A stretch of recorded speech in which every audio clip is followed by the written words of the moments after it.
Alright. Make sure everything is going. Because I'm having issues with audio lately, and I would prefer that they're all fixed.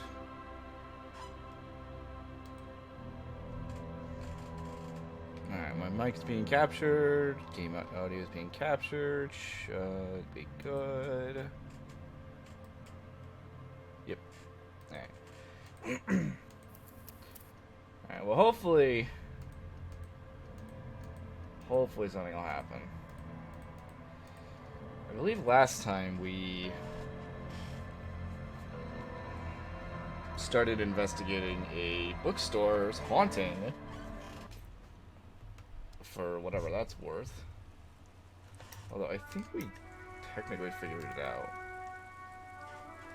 All around you, rain falls on the great city of Revachol. Rain. Ooh, wait, this is a nice overview. Hello.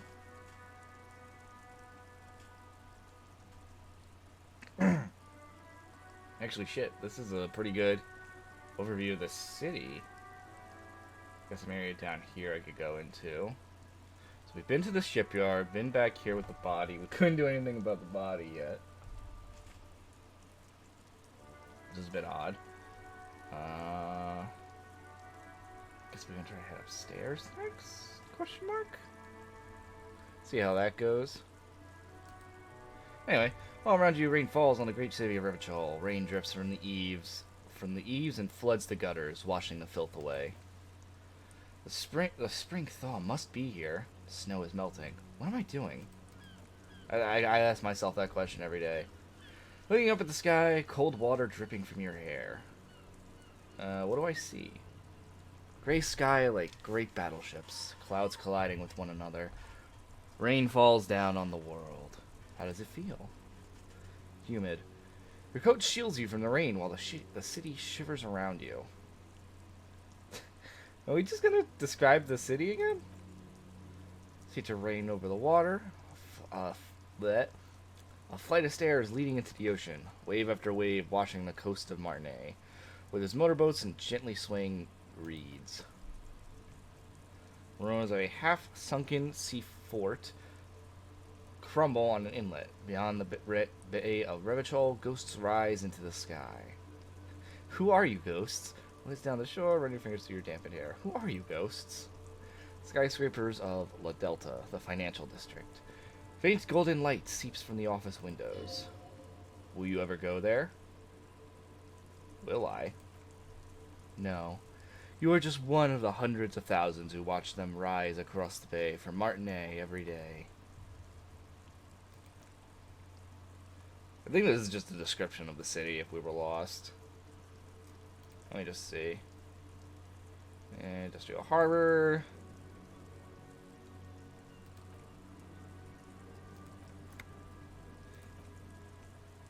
Poor Kim just wants that body after Junior here trying to talk to ghosts. Hey, Manji. I'm feeling a little better. The nap helped. I'm a little tired still, so I'm not sure if this stream will be a long one or not. Cape Side Apartments. Blah, blah, blah. The news at noon. What the Ooh, what's below? That's new. A storm drain, old sewage system, so door leading down to Elysium, catacombs to which, for 3 centuries, they delivered the blue-blooded dead. I feel like we're not getting anywhere with this. The rain will not let up anytime soon. At least we're dressed for it. Let's keep moving. Alright, let me check.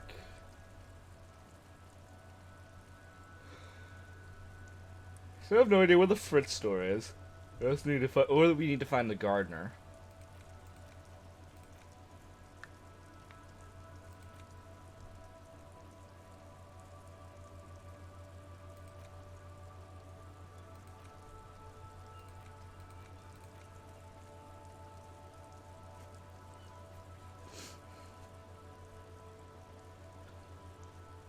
Did we get the key? I don't actually remember.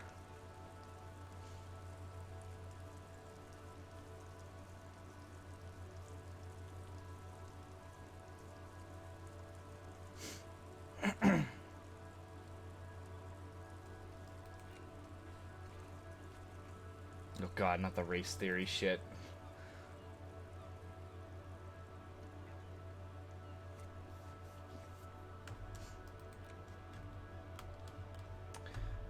Touch line,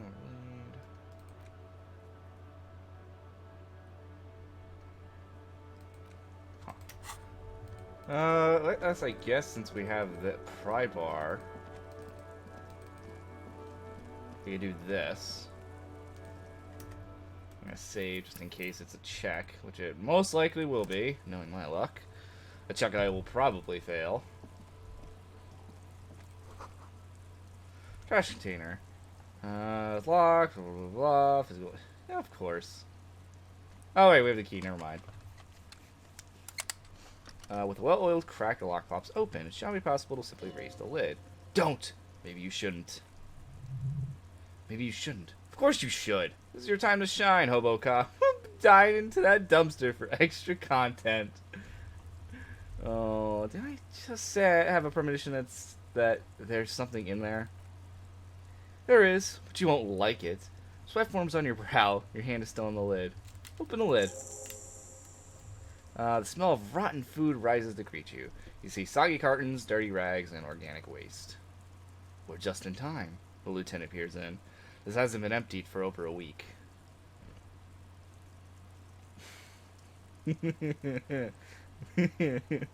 Dig in, hobo cop. No, I have to. Dig in, hobo cop style, for extra content. Wow! An Armistice caliber 50-knot cannon, half wrapped in paper tissues. So shiny. What's a knot cannon? It's a giant rifle, and it's very expensive. Not expensive as that fat string of pearls sneaking among the rotten banana peels, however. And is that a cordon? Oh my god, what is happening right now? Is that a cordon electric preamp with Electra F2 tubes? That catches quite a price. We're talking 12,000 easy. Unless you're into hi-fi yourself. I am into hi-fi. That's too bad, because none of those things are actually in there. There's just food waste and crisp wrappings. So our brain is fucking with us. A cruel jest. There must be something. All you see is a broken mug with a racist description of the yellow man frolicking in saffron. An antique? Only in its social sensibility. A man briefly glances at the mug.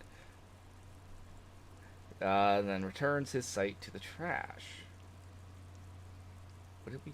I kind of want to see what we just got, but alright. Looking under the box is a carton. You see milk, an egg rest with one broken egg in it, some pasta wrapper, some what? Picking up the soggy packages somehow feels familiar. A box falls into pieces in your hand. Batiste Soleil cereal. There are plastic pasta. Oh my god, my reading comprehension is really bad again. There are plastic pasta packages below. And turbo noodles. Nothing of note, however. Pick at the rags. I'm glad I could do all this nonsense to screw with you, but can't be bothered to tell you your name and whether or not you were a superstar. I just want to know if I was a pop idol who sung karaoke at events. Like, how hard is that? Among the threadbare kitchen towels, something catches your eye. A pair of denim trousers? As the legs of the slang-covered... Oh my god, we're gonna wear these. As the legs of the slang-covered jeans begin to unspool from the garbage, a rank corpse... Oh, no. Oh, never mind. I was expecting us to find another body. The victim's clothes? Lieutenant smells them. Cadaverine odor is faint. If these belong to the deceased, they were removed when he was still in the early stage of decay. The lieutenant produces a black plastic bag marked evidence from his pockets. Drop them in here, officer. How big is that bag? It's a literal pair of pants. Cam Cookie searches the jeans. Guitar mark blue jeans. Pockets empty. Or emptied. He wore them with a belt, too. Wide belt. Loops appear stretched, but... really into profound sad songs. He looks into the container. The belt is missing. That's it. Do you see anything else in there? I have another bag here. Something slimy catches your eye. Reach for it. A drab, long-sleeved shirt, olive-colored, appears from the food waste, dripping with pus. This is a military-type overgarment. No label or serial number. This is the kind of rib-knit shirt that's worn over light armor to conceal it in an urban scenario. He nods to himself. Anything more? The rest of the rags are just kitchen variety waste. Just garbage. That's all, I think. Alright. We should go to Garg again and ask if he knows who put the clothes in the trash. Could be as simple as someone from the hostel cleaning the yard. Or that one. He nods toward the red-haired boy behind him. I advise against confronting that force.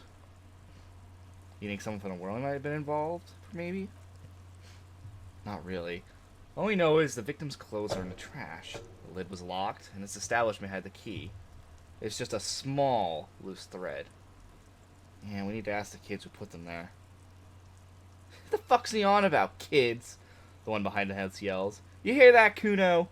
He thinks you're an infant or something. Please don't talk. See?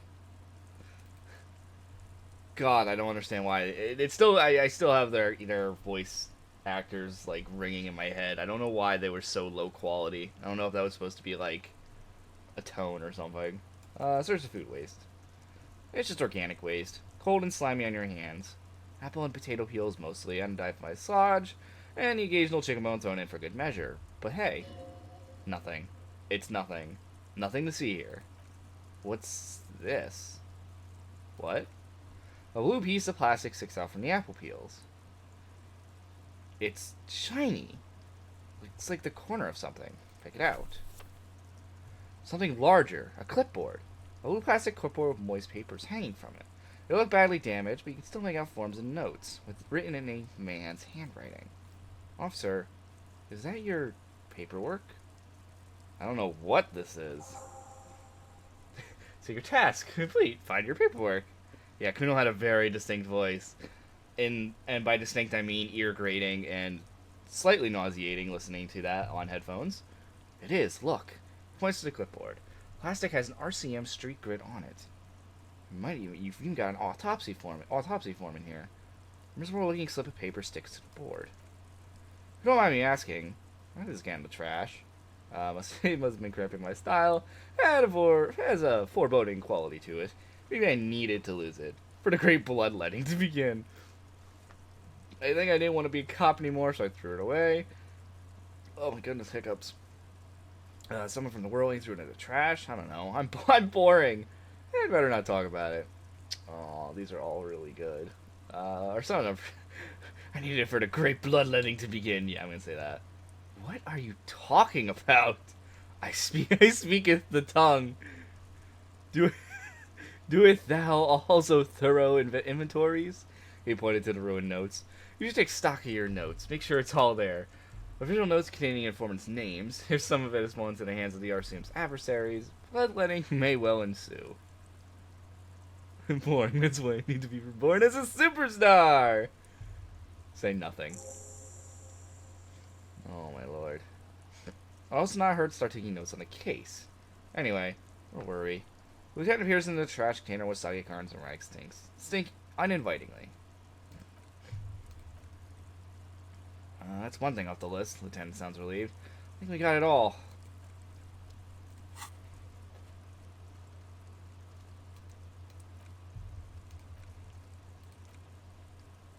Looking at inventory and rack inventory.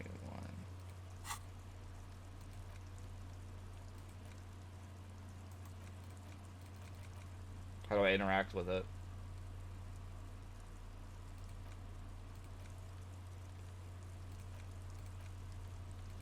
Oh, duh. It's ledger you found in the trash. Pittable cabbage of white and yellow papers hanging from the plastic board, barely held together by a metal clip. This display is being complete by the faint smell of urinal cleaner. Anything else? Yeah, there's a piece of toilet paper. Or is it cleaning tissue? No, it's toilet paper. Desperately sticking to the back of the blue plastic clipboard. It's a metaphor. For you. Thank you, waterclogged ledger, for spelling it out for us. Below the pathetic terror, do not look into its blue heart. What?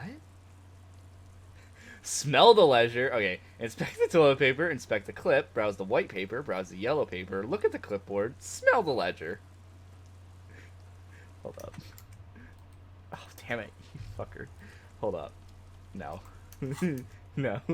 Because if there's anything I've learned from this game, you will literally die from anything. I'm just like fully expecting it to be like, you sniff the ledger. The intoxicating aroma puts you in a deep coma. You died from a heart attack. Smell the ledger. The acidic stench of rotting food is rubbed off on the cellulose. It now forms the base of the experience. This base surrounded by a faint air of spoiled meat, the stuff of death itself, and then sprinkled liberally with the citrus zest of toilet cleaner. Oh my lord. Inspect the toilet paper. It's just toilet paper. Sticking to the back of the plastic clipboard. You can take it off if you want. Maybe it's kitchen tissue? They look exactly the same. If you want it to be kitchen tissue, then it can be kitchen tissue. It's not, though. It's toilet paper. Leave it there. It's cool. Mm-hmm. Cool toilet paper. I mean, kitchen tissue. It says, everyone look at me and my kitchen tissue-covered cop ledger. I don't care. My ledger's drippy and it smells like a urinal.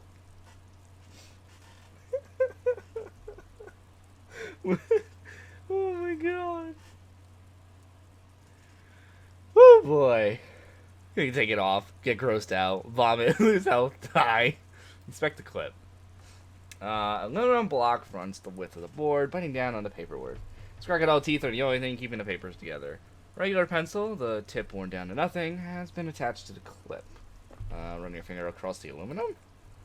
Surface interrupted by a silvery sticker. It's rectangular, sparkling with iridescence. You don't know how you didn't notice it before.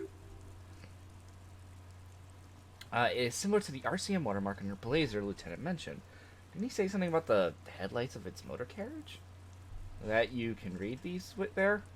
Lieutenant, is this one of the hologram watermarks you mentioned? Point to the sticker. What?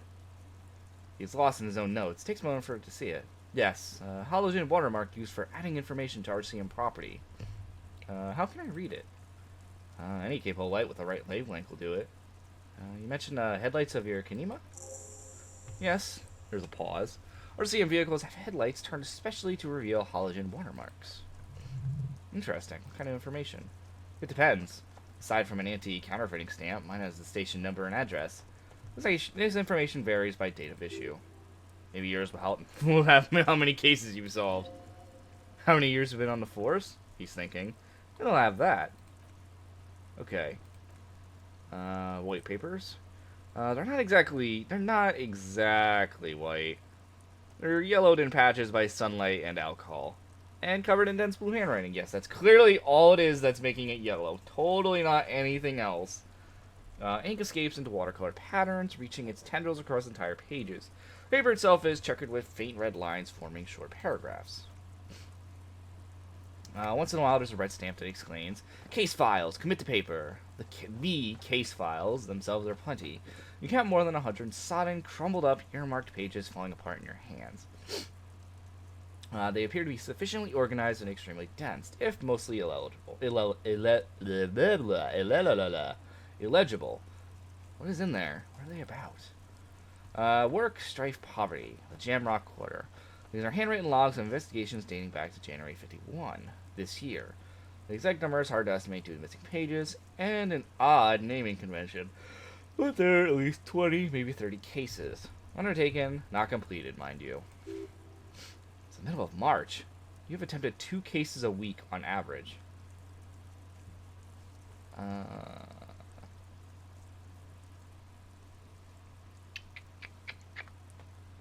Is 2 cases a week a good caseload, Lieutenant?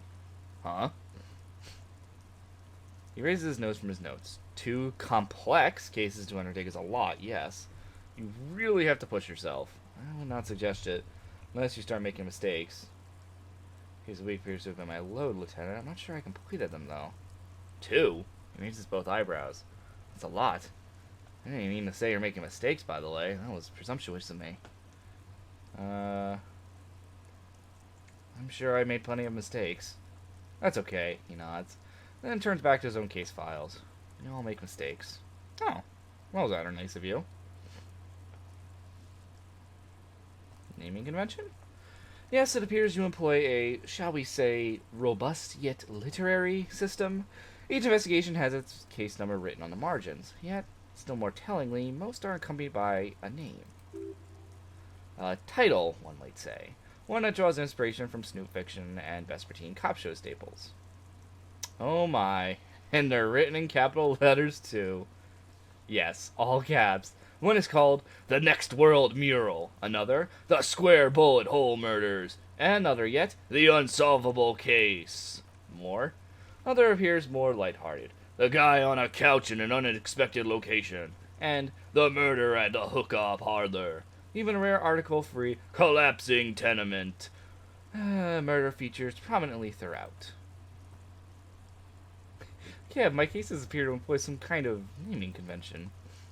You mean Alpha? We all make mistakes. Like leaving a body for a tree for a week while drinking ourselves into amnesia. You know, just an example. Not naming names. Oh my god.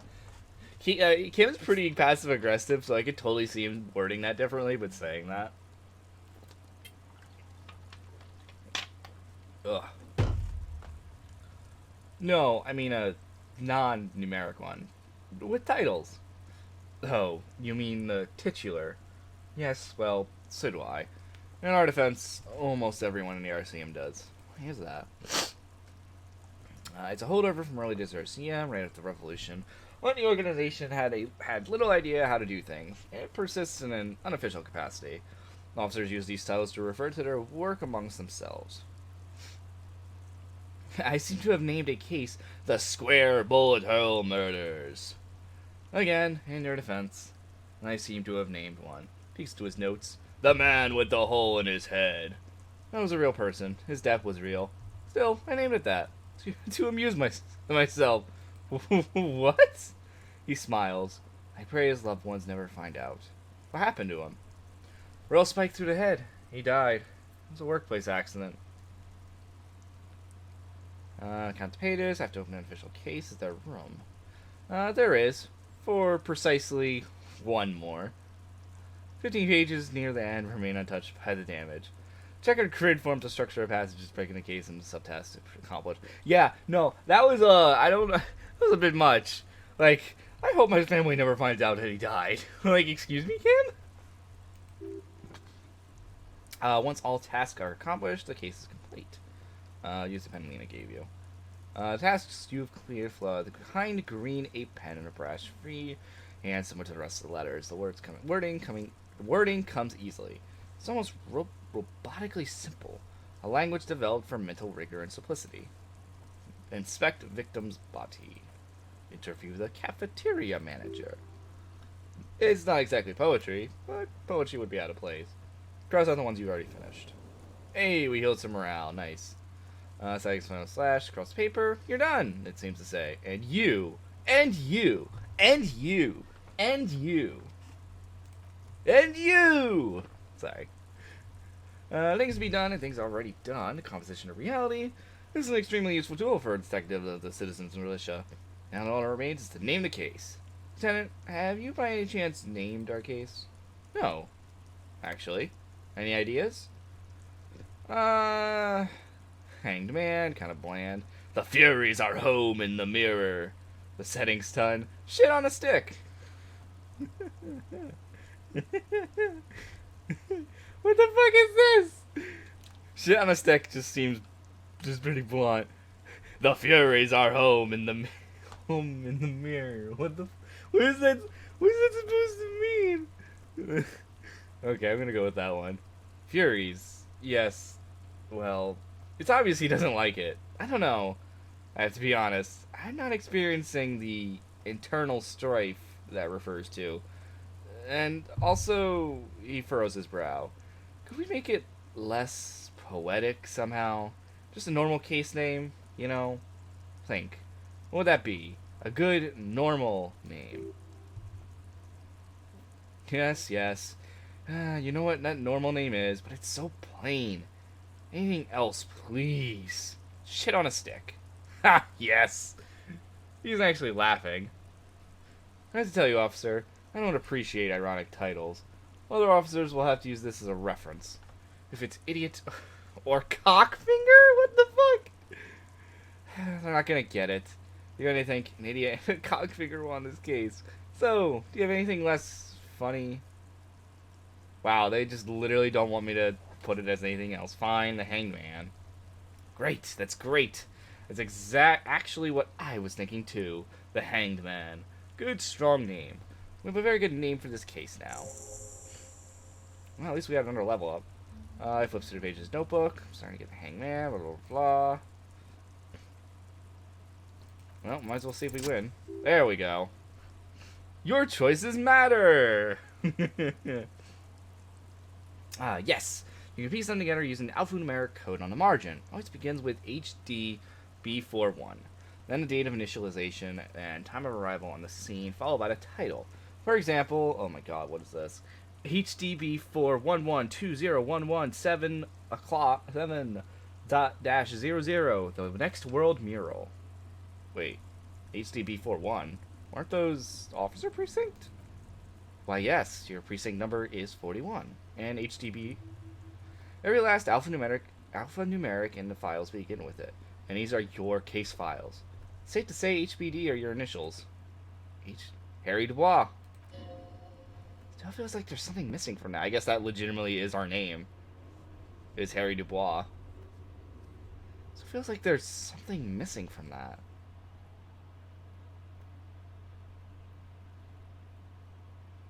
What?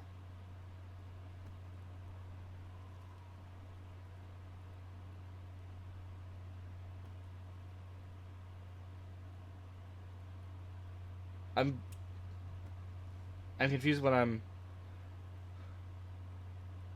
unsolvable case. AKA Leslie and Burke, AKA the public indecency drunk and the property damage drunk, is a cursed case.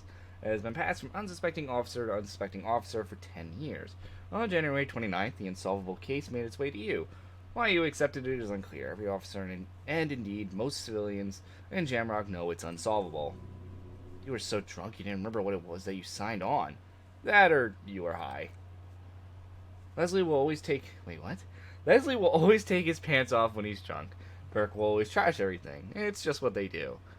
It is their nature. You cannot change the nature of a man, and you can't lock them away. Because public indecency and small-scale property damage are not punishable by incarceration. I'm so confused what we're talking about right now. I know we were thinking about our name, but I don't know how that ties into a case. The only way for Leslie to stop flashing his genitals onto passers, and for Burke to stop dismantling signage and rear-view mirrors, would be for them to stop drinking alcohol, which, in their 40s or 50s, it's hard to tell because of their distorted features. It is a medical improbability on par with you ceasing to produce the expression. Proceed. Threatening fines, dragging them into station, locking them up in the hellholes they live in, locking them up in the station. What are we talking about right now? Locking them in the station, hypnotherapy. You know, trying to get the local gang of Yakis to take them out. The Zemlakis gave them ethanol, so Burke and Leslie would expose and rampage even harder. You tried it all, and still the complaints wouldn't stop, as they hadn't stopped for 10 years. What the fuck? It's plain to see from the files that you, Satellite Officer JV, and Special Consultant TH, had more important cases to attend to. You uncover cross-references to several ongoing investigations, each brought to a standstill every time you drive down Main Street. Because there they are, on the corner of perdition, and what is Leslie doing?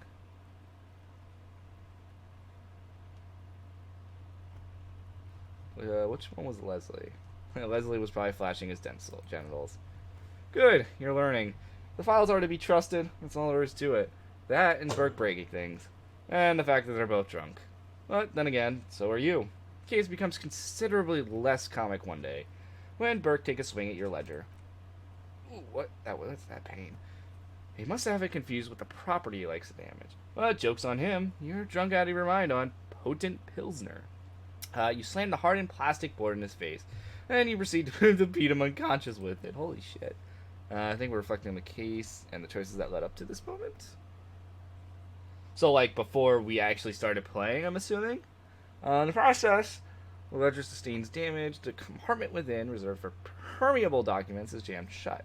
You stop your assault on a now unconscious Burke to open it, but are unable to do so. Alfred begins to cry. Reports Leslie, who at this point is tending to Burke. He came at us.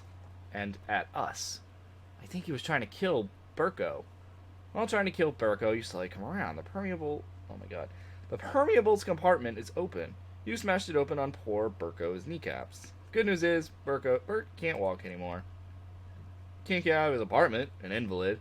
With Burke to tend to, Leslie cut back on the indecent exposure. Maybe he flashes his genitals to Burke. Who knows? Yeah, I'm about to say... Who could die from turning on lights and sitting on uncomfortable chairs can beat up anybody. Can't get out of his apartment, blah, blah, blah. Maybe such genitals as a Burke. Who knows? Both drunks are off the street. The complaint stopped, and the unsolvable case is solved.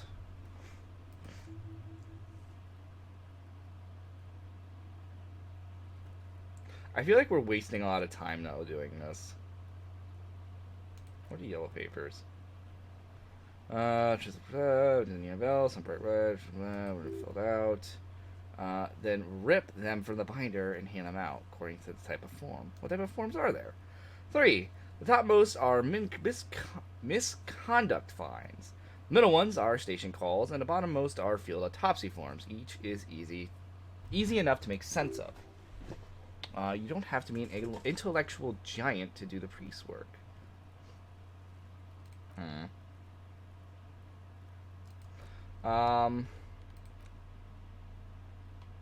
kind of want to get this body down. It feels like the day is ending soon. And I want to see if we can't get... Well, we have points. We have a couple points, so maybe I should put some into this.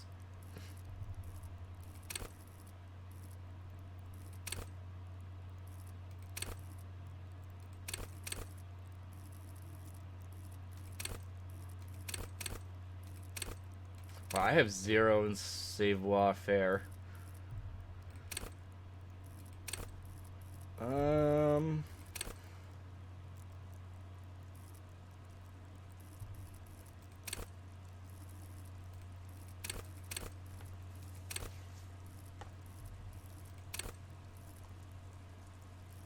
We've been doing good with Inland Empire, so I feel like I should put one in that, right? Paranatural investigators, yeah, actually, let's put one in Inland.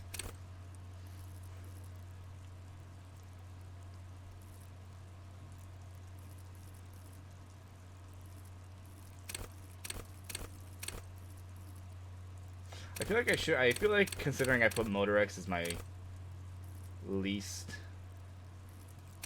stat, I probably shouldn't focus too much on these because they're going to be my worst no matter what. Like, maybe I could try to put one into interfacing for picking locks, but I'm not really sure. The skill system is... I don't know what to really think about it so far. Obviously, it helps me with checks, but...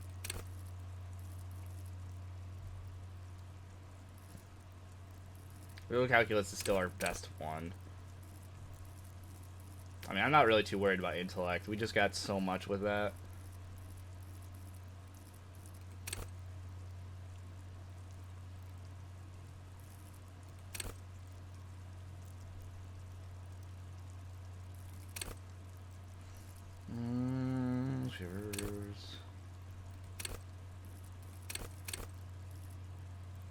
I feel like we should get some of these better.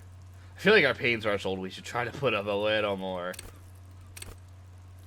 Yeah, I'm gonna put one into pain threshold. Was savoir-faire the thing that made you run into an old lady? I think so. Alright, I think I might put it into... Let's leave it at this, I think. Just because I'd rather not have another incident where we sit in a chair and die. So I think I'm pretty happy with this. the Hobocop thing still fucking makes me laugh. I don't know what this means though, to be honest. Like, am I gonna like get stat boosts? But like it says, I get -2 logic. I'm gonna save quick. Let's see what happens. Whoa! I just noticed it's dark out. Oh boy! I hope we aren't.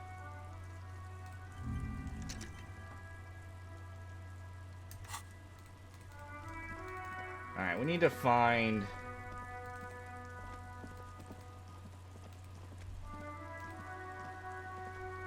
Whatchamacallit. We need to find that store so we can actually get the body down.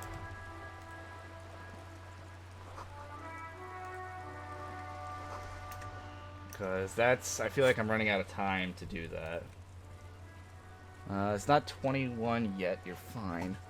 Yeah, but for all I know, the store... I want to get the body down no matter what. So we need to find the Fritz store.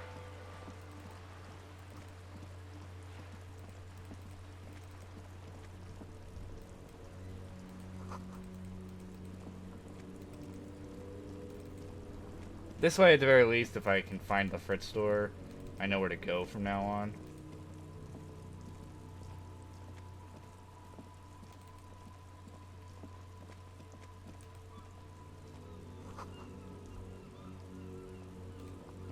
Is this it? You can sleep after 21. Sleeping heals all your health and morale.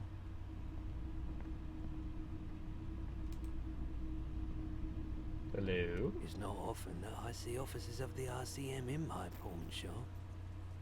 What can I do for you?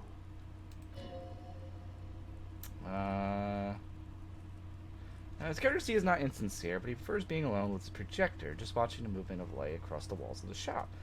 Sorry, it feels like I'm interrupting you. Oh no, not at all.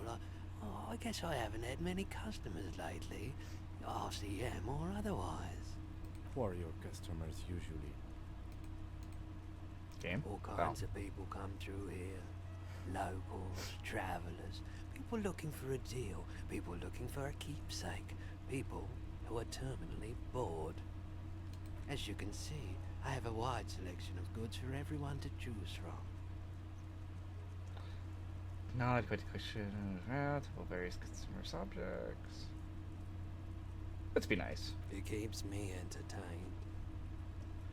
His engine is drawn once more to play of light shadow on the walls behind you. Is Roy high? And if so, if yes, what is he on?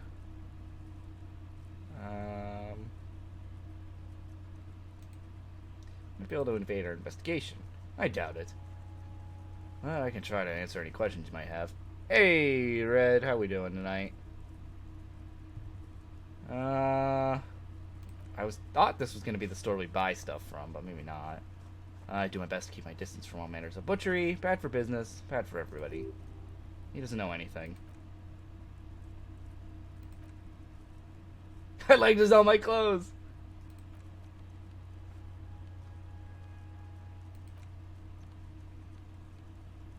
Okay, so I guess we can't do this, so that's unfortunate.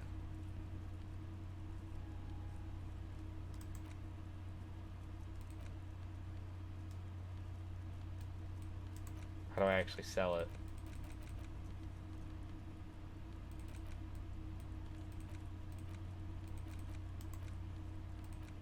How?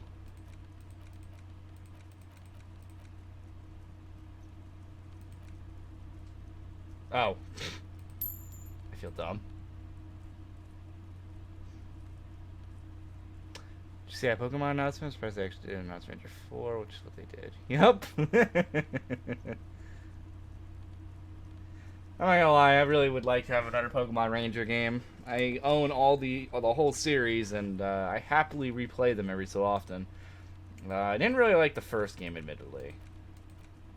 Mainly because of one of the puzzles towards the end game of it. But otherwise, I do like the Pokemon Ranger games. I'd have to say the second Pokemon Ranger game is probably my personal favorite.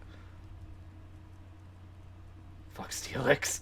Steelix was definitely annoying, but I'm referring to the floor puzzles towards the end in like the final base, where you had to walk past them as they're changing, and if you get shocked, you go all the way back to the very beginning. And I remember I think I actually remember breaking a DS over that because I got so mad as a kid over that puzzle. I don't know if I should sell some of these.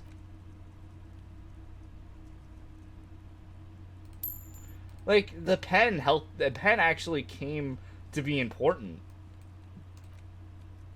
So I'm not sure if I should sell everything. All I remember the first game of the game was Charter being hell and the villain team. I can't remember if it was the first or second game where the admins of the villain team were like all rock stars. Like they all had different music instruments they used to mind control Pokemon. I can't remember which game that was. That was funny. That was one? Yeah, that was fun. I remember that. Where the shit is the store?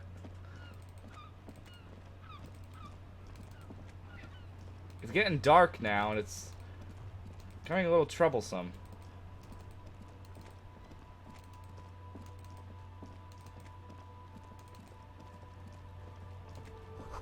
There we go, finally.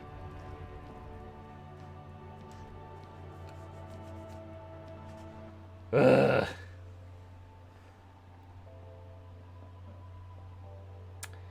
I don't remember the names of the teams. Welcome to Frit. Feel free to look around or something. Everything is out on the shelves. She returns to her magazine. What's that magazine she's reading? What magazine are you reading? You mean this? The cover boasting a color photo of two girls kissing. This is Pop Stars. It's got like famous people in it. It's not for sale. Looks like it also has something called the Police de la Mode featured on page 34. This speaks to you.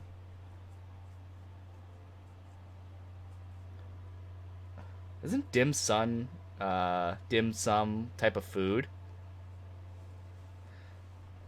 Third game was fun. Third game was pretty good. Tap on the girls kissing. She pops a raspberry flavored bubblegum and nods. Lieutenant frowns at you before turning to the clerk with an apologetic half smile. You mean this? This is Pop Stars. It's got like forget about all famous that. people What in is it. this It's fashion not for police sale. feature? It's where they rate different outfits famous people wear. It's kind of funny. They're kind of mean. It's about who's the most stylish. Who's the numero uno guy in there right now? Why does he look like this? Point it yourself. Put your hat would take the prize. There's my styles here. Can't be anyone from here. Ooh. I could be mean or I could just... Nah. Her lazy eyes scan up in front of your body, assessing the situation. No, I don't think so. We are not the fashion police.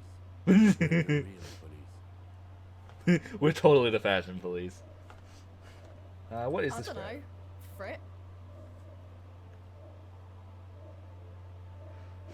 I have not played the Sword and Shield DLC.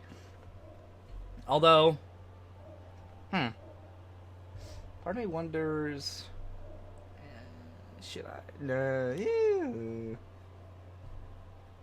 yeah. I feel like I should have either streamed or Let's Played Sword and Shield if I wanted to show off the DLC, right? Yeah.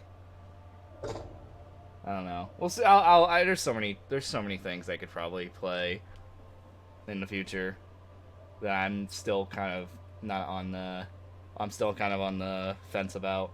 Why is it written with 3 T's? I think they think that the extra T makes it funkier. It doesn't. Ooh, that, nope. Sorry about that. The story goes that the normal Frit with 2 T's, a menswear, queer, and whatever, I can't even read that word, was already taken So when Frit Retail Inc. grew into a multinational corporation, they had to add an extra letter to avoid trademark infringement. God, why am I so bad at finishing things? I've only gone to Gym 3 and Shield. Ugh. I beat Shield, and I started playing Sword, but I think I got to, like, the second or third gym, and I kind of got bored, because I was literally just replaying the same game again, but that's kind of my fault. Okay, I'm not really supposed to be chatting to anyone, but... She puts down the magazine. Novelty check for cash. Give her a novelty check and gain 25 real. Wow. I didn't know you worked for the Union, sir. She rolls up the giant novelty check. Looks like she's seen it before, and slips it under the counter. Anything else I can do for you? No, you don't work for the Union. The Union works for you. By supplying you with cash. Load the whole thing in speed and gin. Right now. Speed and gin. Great combo. Ask some local dealers, maybe. Do you have any ammonia for sale? She looks out from her magazine. Eyes filled with tire and newy. Yes. She hitches her thumb toward the end of the counter. What we have is there, in the medicine cabinet. Go take a look yourself. Can you tell me anything about this reality we're in? Reality? You mean, what reality? Economic reality, or... She's like a student, unexpectedly called upon by a teacher. Can she answer the classroom question? I played Shield and I've come back since, cause I wanted to play my team and that one. I never sent on a few mods. I've been too busy crying over Eagles Tower and doing so he could in. Great game, by the way. No, I meant the physical reality. I don't know. What about it? Where are we? We're in Frit. No, I meant, where are we on a larger scale? As mankind? Or as a nation? Or... What will her essay prompt be? Like, as mankind. In a good place? She rubs her face, thinking... I mean, science is doing great, and this radio computer thing seems to be kind of vague. I don't know. She shrugs, then folds her magazine back. What time is it? I don't know. Look at the clock. It's right behind you on the wall. The clock shows the time at 10:09. The hand seems to be still. It's apparent the clock doesn't work. What is the revolution? When ordinary people take over the government and demand democracy? What about the one we have here in Revachol? Yeah, it happened like 50 years ago or so. Sorry, I'm not very good at this. At history, I mean. Alright, we're good.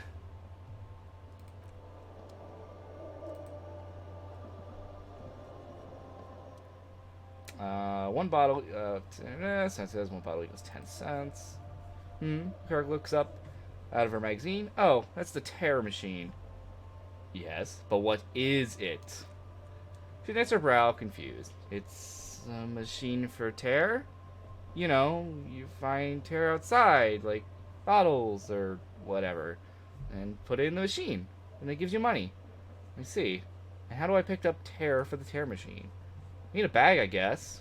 We used to have some, but we gave them all out. So she shrugs awkwardly. Feel free to use it if you find a bag, though. I'm sure there's some out there. She points outside somewhere.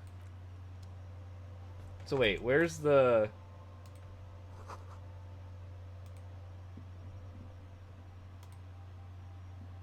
Oh, okay. St. Baptiste Pharmaceutics. Small cabinet and walls filled with various vendors' balls, nail sprays, blister packs. They all have there the St. Baptiste Pharmaceutics logo. The logo is the bloodless rose, pure white, untouched by harm. Whoa, okay, those colors really stand out. Holy shit. We have 44. Just ask me if you need anything from St. Baptiste. We don't stock prescription meds, but we do have Nosifeds, Rhenium, and eggs.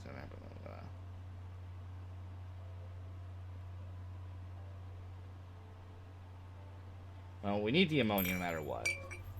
So, we'll take that. And let's go get that body down, finally. Goodness knows how long it's been up there. At least a week, or 2 weeks. I actually forgot how long it's been. 3 T's. How idiomatic. You still haven't gotten it down? Yeah, it's taken this long. It's taken 4 parts. How long? How many hours has it been? I think it's. Let's see. I think we had 2 hours from the first 2 parts, and it was 3 hours from the stream. So it's been a long time.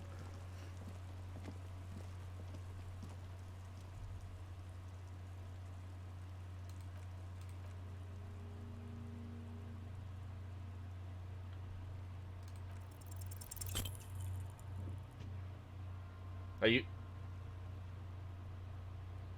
The ammonia makes it worse. Combination forces tears out your ducts. Managed to keep it in once. Oh, I was about to say, please do not tell me I just wasted my ammonia. I'll be mad if we still haven't taken down the goddamn body. I should have saved. The second time, not so much. When the vomiting is done, your cheeks are wet with tears. I think I don't want to be a cop anymore. Get a hold of yourself. You feel the lieutenant pat you on your back, rhythmically. The weight is reassuring, like a cradle on solid fortification. Pat, pat, pat. I've seen strong men turn themselves inside for hours. You're facing tough odds here. Alcohol withdrawal makes it considerably harder. Why can't I keep it in if I've been a cop my whole life? Seriously, this isn't fun. I don't want to be a policeman anymore. Can we do somewhere else? I don't want to solve anything else right now. Okay, you've said it. You needed to say it. Now that you have. He withdraws his hand from your back and looks you in the eye. You need to get your shit together. I don't want to get my shit together. Then the world will turn away from you and leave you behind. Oh god. Kim's like finally done with our shit. Well, my shit already is together. No, it's not, officer. Okay. We should go talk to the locals. Find something else to do while the wind changes. It's pretty bad right now. We still haven't gotten the body down.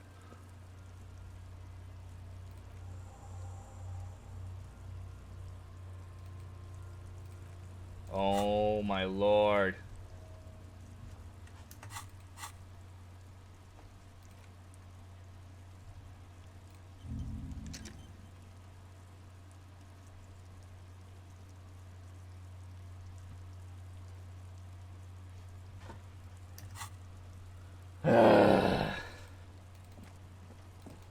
Waiting for Godot to take down the body.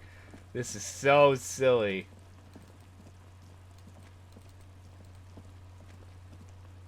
Alright, well, I think we needed to talk to the manager again about the stuff we found in the trash. I should have saved. Or Sans, as you all decided to call him last time. Can I help you? Here's our trash container, Kree. Thanks. Hope you found what you were looking for. I found the victim's clothes. How strange. I certainly didn't put them there. Who else has keys to the trash container? The trash collection service? CS Municipal? I don't see why you would put any. I don't see why they would put anything in the trash, though. Ah, the elusive CS Municipal. I doubt we'll be able to track down the one who was sent here last and when. This will have to be one of those little threads that solves itself down the road. Ow. Now, on Clinton Street, near the Bogey Street Diamond, a small truck rattles down an alleyway. It stops by a rusted trash container. 2 men, their faces rough and swollen, jump out. They look at the container despondently. CSM is written on their backs. Turns to the man. Thank you anyway. Someone on your staff had put them there? Sylvie had the keys before I got here, and I can vouch for her. I can vouch for all my staff. None of us would tamper with a crime scene. Maybe you don't remember putting them there. Maybe we're sleepwalking, or in a fugue state. He grimaces. I think fugue states are more your forte, officer. Alright. Well, that seemed a little pointless. I was hoping more would come out of that conversation, but okay. Shoot. Where to go next? Why did OBS... Did OBS just... Uh-oh. Stream? Did my stream just die? Hold up. No, I need to double check.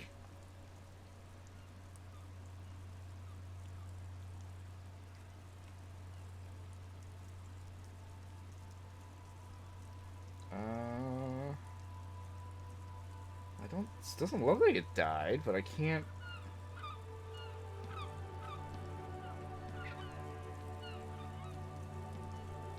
I think we're good.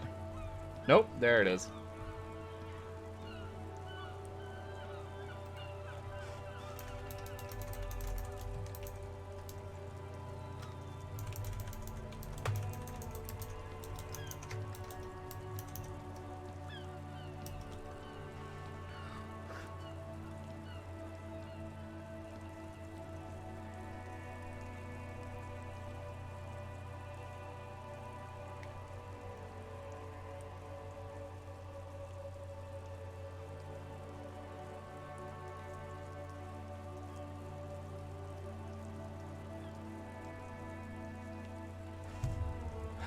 Are we back? What happened? Oh my lord. Why does this always happen? Can't tell if we're actually back or not, because I'm still in the red.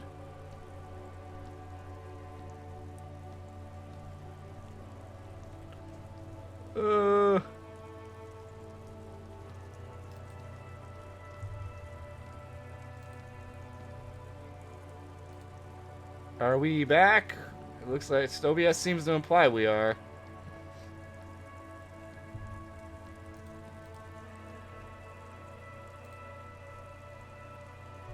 Although we're in the red right now. Uh-oh.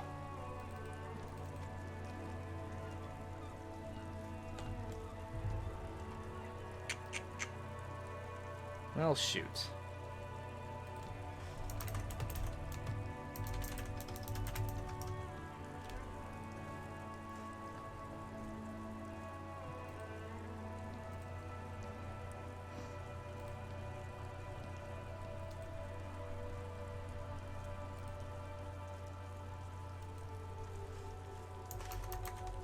Are we alive? I can't tell.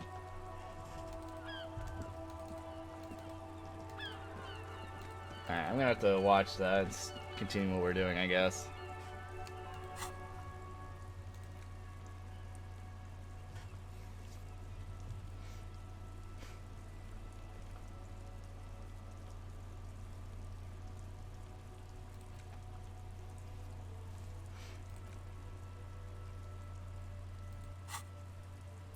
It's not just a racist mug.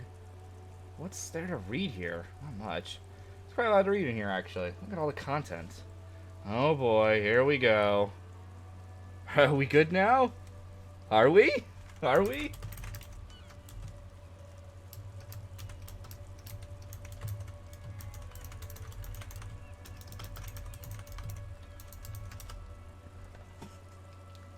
Oh boy.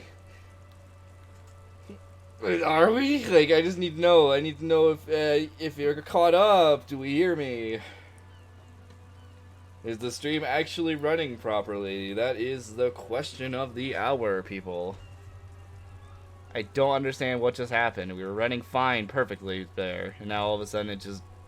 dead.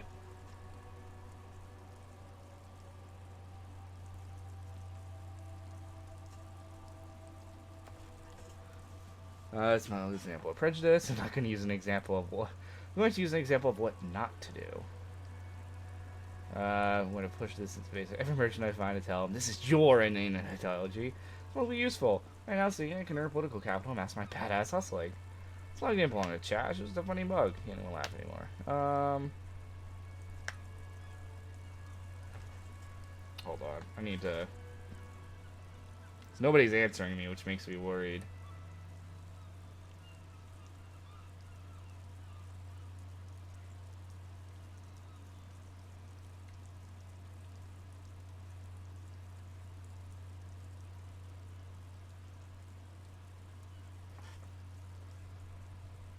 We're good? We're good? Okay. I was like waiting for someone to respond, which was telling me that maybe we weren't.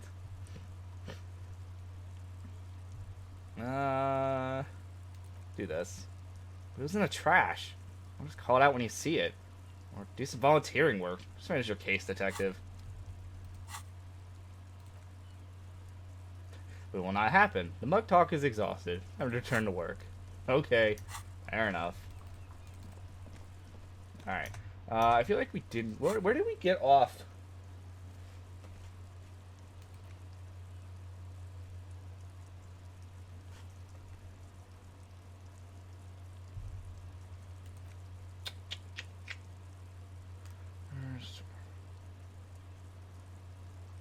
Empty face on shields in the chimney. Find a way in.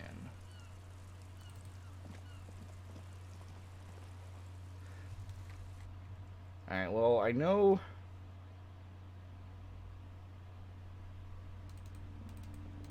Didn't when we were investigating the curse, didn't we say something about going to a second floor?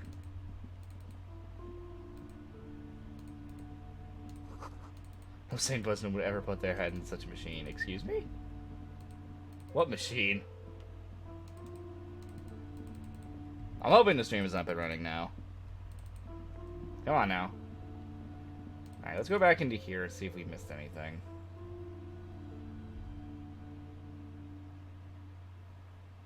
Alright, well hopefully the stream's going to continue running fine, just because I am in the yellow. I don't know why. I was in the green for so long before. Oh, right. We need to put on our...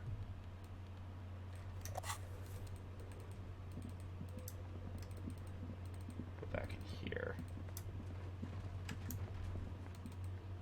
I know we had this, but we needed a code for it. Ah, here we go.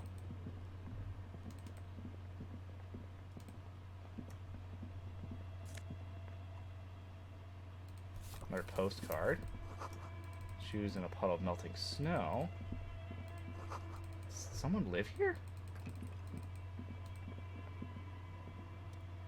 An iron safety curtain curves before your eyes, folded like a bellows.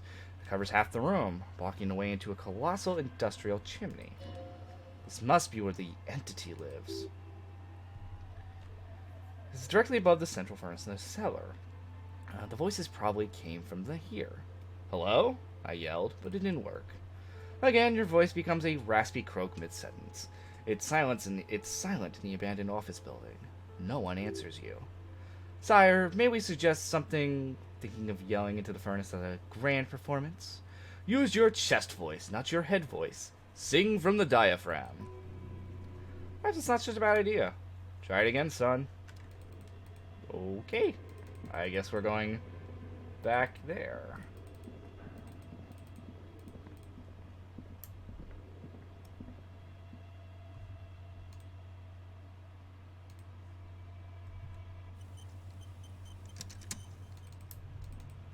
Didn't we do this before, though?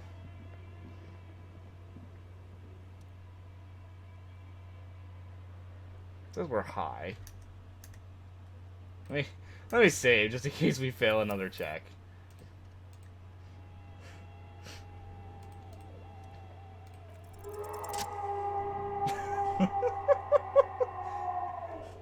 Something breaks loose in you. A mighty bellow echoes throughout the chimney's depths. The chatter of tiny voices above suddenly cease. Then...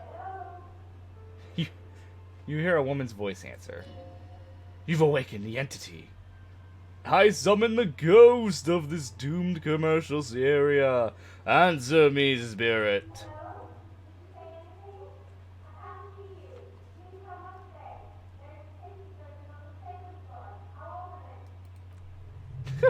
You hear a low rumble upstairs, the sound of a curtain being pulled aside. Lieutenant nods and points upstairs. After you, officer. Alright, fair enough. I hate when ceiling people talk to me. I hate when people just talk to me. That sounds messed up. Sorry, I don't mean that. I love all of you.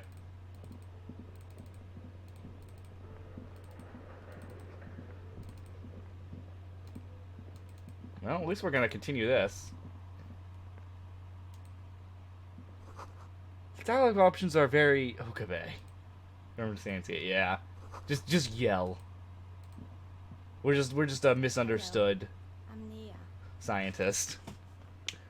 A bird-like woman sits in the throne of tools with emerald light shining through her hair. Did you try knocking on my window? I must have missed you. I've been listening to my Milius. She taps on her headphones. So what kind of dye are you looking for? Could this be the malicious entity? Perhaps it's wise to go along with this masquerade for now. She's got a direct view to the backyard. You should interrogate her about the lynching. Hmm.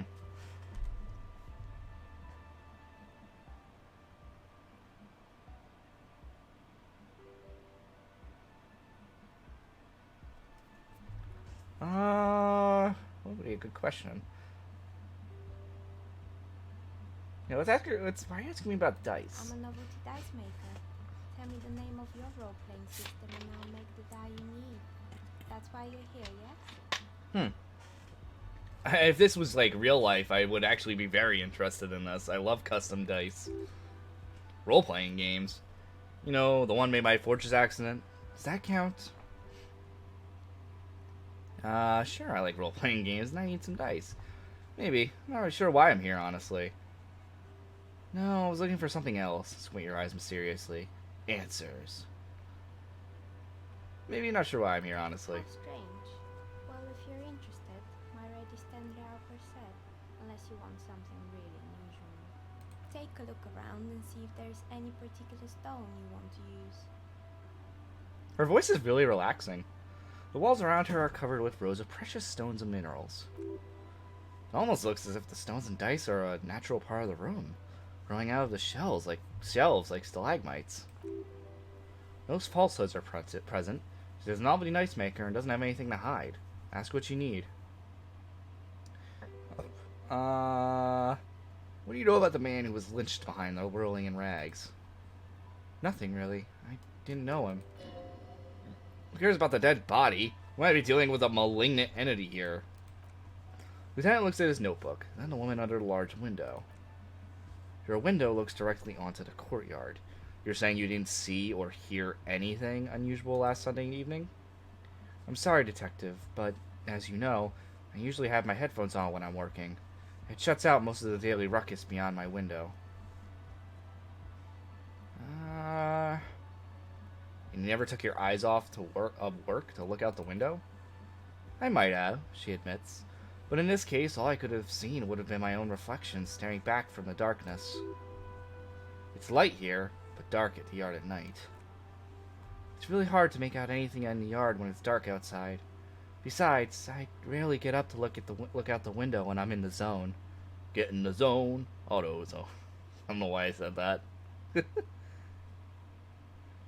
What do you mean by daily ruckus?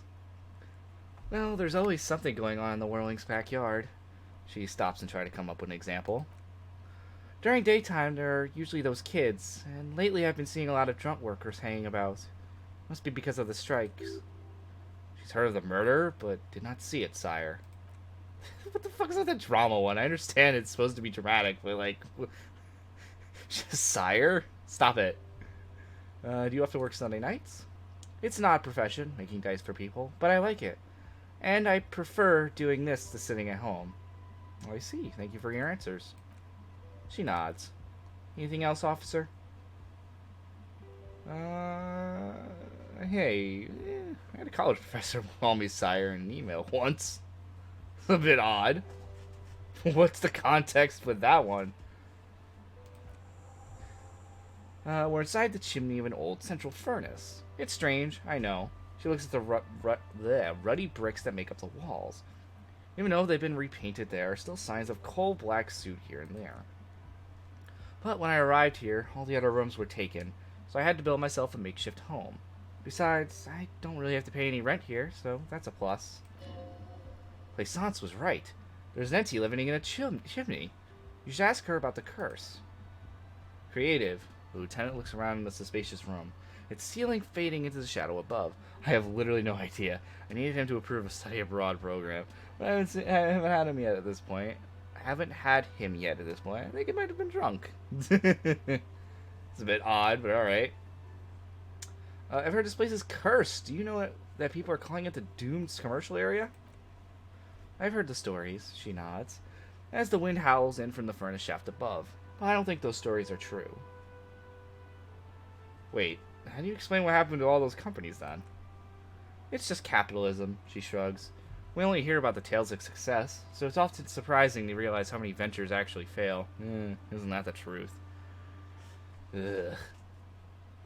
Plaisance is the one who sent me. She's convinced that this place is swarming with malicious energies. Plaisance? The bookshop lady? She raises her brows. I've heard that her business is doing rather well. Have the energies spared her somehow? My stores are doing that well. They're hiring customers. It's what our keep company.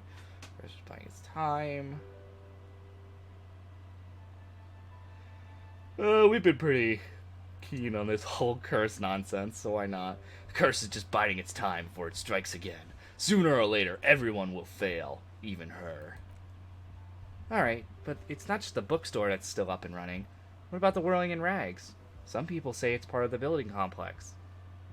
Hold on a little bit. Blah, blah, blah, blah, blah, blah.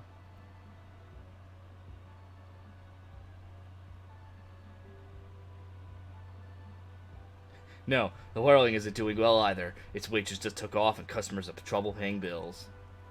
Then there's me. She sighs, looking at her messy work table. All kinds of tools lie there scattered, from knives to carving flies to wire cutters. I've been here for 14 years, selling novelty dice to role-playing enthusiasts. Not exactly a million real business idea, yet somehow I've survived, despite the talk of malicious energies. Strange, isn't it? Maybe it's just because she's so talented that she's been able to woo the curse. It's because you're competent and dedicated to your crafts. Curse doesn't affect people like you. Now let's be nice here. The ice maker erupts in laughter. What? So the curse only affects people with poor work ethics? What you're describing isn't a curse, it's capitalism. What's the difference? Time has come to face the source. Fear not, for the forces of the universe are supporting you in this psychic quest. I think it still might be you that's causing this. I'm starting to say there's no curse, only business decisions and the natural market fluctuations. Honestly, I'm still not sure. This world is a puzzling place. Is it now?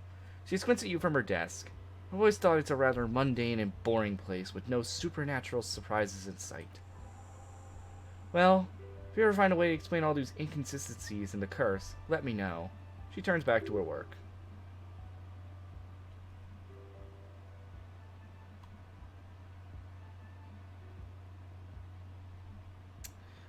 That's all she has to try on.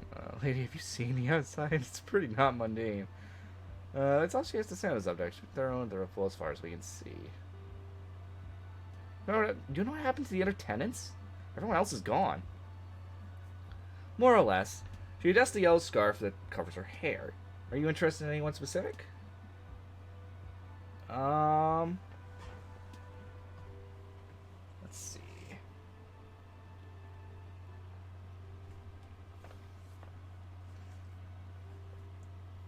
What's up with the broken windows? Oh, this one's a mess, she sighs. There used to be a company that promised to repair windows 24 hours a day. What could go wrong with this one, right?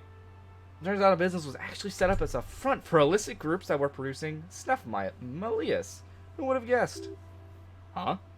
That's a snuff melia. And they never cleaned up the debris either. Now it's just littering the hallway and I have no idea how to get rid of it on my own.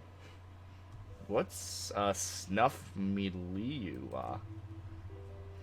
It's a Sub Rosa radio station that broadcasts real murders. Wait, what? With real victims? Oh, snuff film. Or I guess Red Room, in a sense. Some people pay good money to get off on it. Yeah, nothing changes her tone as she says it. As if another piece of information to lay for the world. What does she mean to get off on it? Do we really need to ask that question? Don't worry. The ICP has a separate division that deals exclusively with unlicensed sub-rosas. Lieutenant turns to you. This isn't our problem.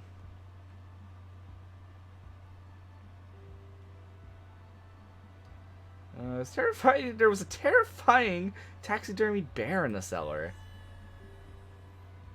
Oh boy, the fabled Revachol Ice City. What happened?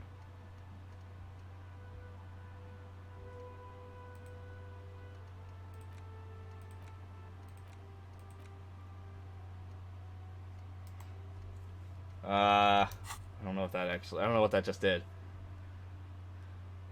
She smiles and leans closer, hands on knees, like she's about to tell a comedian, like a stand-up comedian ready to tell a story. The place was owned by two guys who had some rather innovative ideas about marketing. The bear was one of them. Now asking about their other ideas. Oh boy. Indeed. What were their other ideas?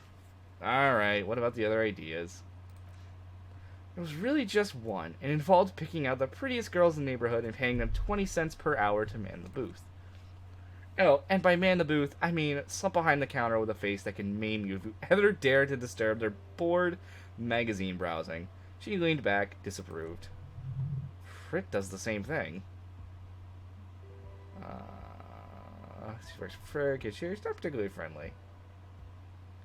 What do you expect? 20 cents hours is dog's pay. I'm surprised they show up to work at all. Learning idea. How else do you choose people around you? I don't know my teens. I just want to know how they work out for business.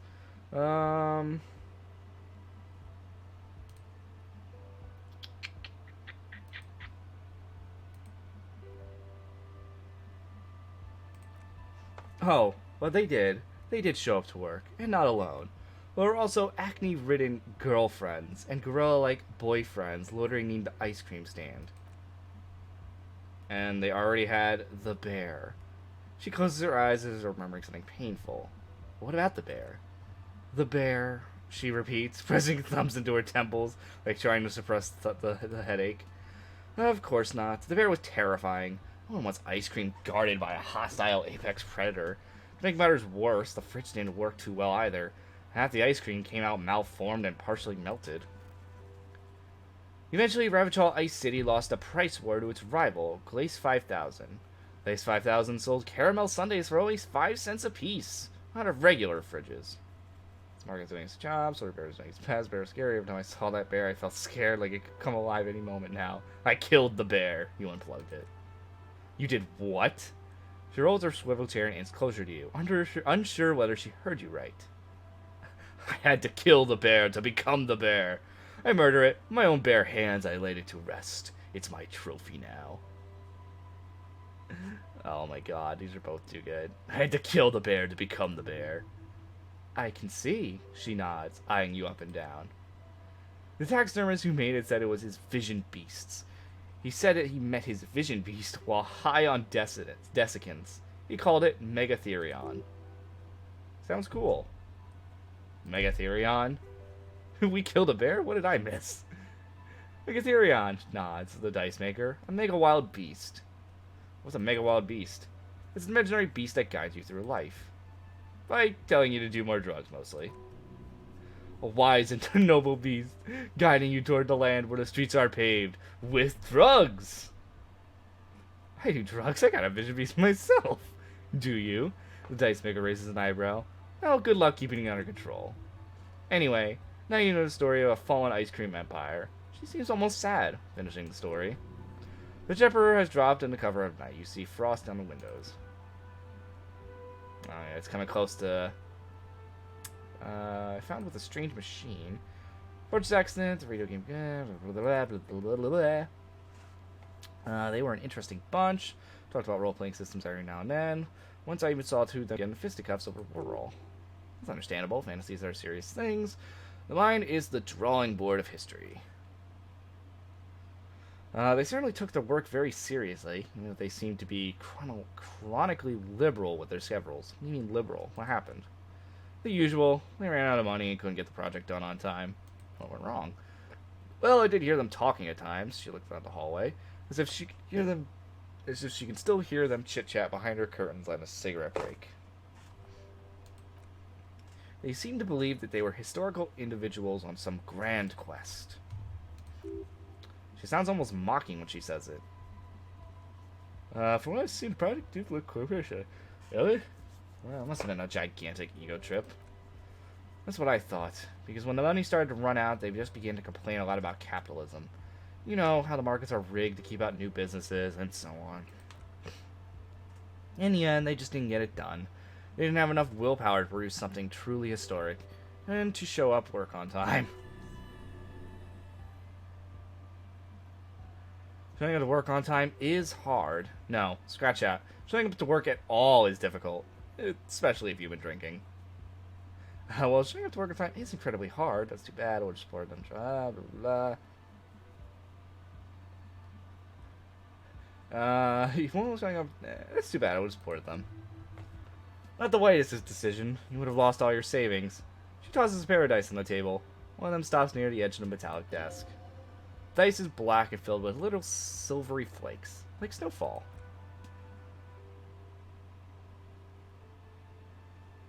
It's with the rotor blades and skis. They made a cosplay Slipstream after they pivoted from making rotor blades to skis. Their chief executive took off on a vacation with all their money. Honestly, I think it's quite funny. I think he's still spending out holiday transmissions from Tallulah or Tio Mutiri or Kashtkor or wherever he is. It's illegal, running off a company's money like that. Why hasn't he been arrested? Sure, it's illegal, but it's not exactly anything extraordinary in business. Besides, Slipstream is history now. All the remaining access got to be seized by the bailiffs in 47. Whoa. It's not mean to hit my mic. No, they were just props. I returned them. I found creepy mannequins. Used to be fashion atelier here. I found a head behind her name. They were doing well for a couple of years until the insect right activist came. Insect right activist? What in the name of... The atelier produced a certain collection that used chitin among the materials. Apparently chitin is made in the Occident, or is extracted from beetle wings. You know how all kinds of political movements are big in the Occident. The activists shut down the biggest chitin suppliers, which of course caused the prices to skyrocket. And naturally, all the most fashionable tastemakers refused to be seen in chitin from then on. The atelier went bankrupt before they could finish the collection.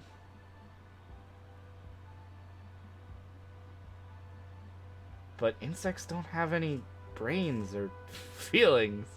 Actually, insects do have brains, she corrects you. But yes, I understand what you're saying. I think the protesters took it a little too far. I mean, we do have to worry about the bees right now in real life. Insects don't have souls. It's okay. As she shifts around, you notice several dead flies on the windowsill in front of her. Legs up, they're not moving. Anything else? Yeah, let's change the subject. No, bees are good. Wasps are the bad ones. Exactly. Alright.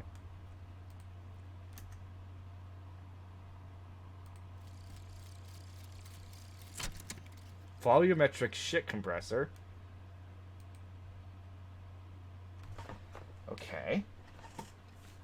Bizarre scientific news from Revachol West today, where a police officer's shit has been observed at the pressure of around 495 gigadecimals. These metallic hydrogen levels of shit togetherness were thought to exist only at the center of collapsing stars, not law officials. It remains to be seen how long the shit's singularity lasts. Oh my god, what are these images? Ah, no, we lost the logic. That's depressing. They say the world isn't ready for a rock and roll cop. No one wants their statement hopley on violence to be mixed with their celebrity worship. They claim to know it would be dangerous for detectives to rise to the ranks of demigods and have sexual encounters with oh god, this is getting creepy now. Barely legal cover girls. It would be insane, they say. To all this you say, fuck off and die, in a cool voice. You people have no idea how good these cops are. Oh god, I'm gonna crack my case. Yeah, future cops. Okay, this feels. Every time they mention how good they are, it's kind of.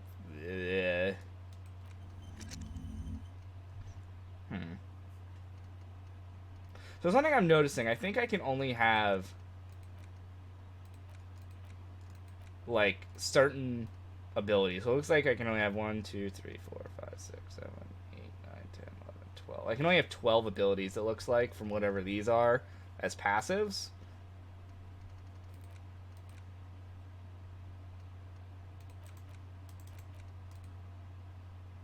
Ooh.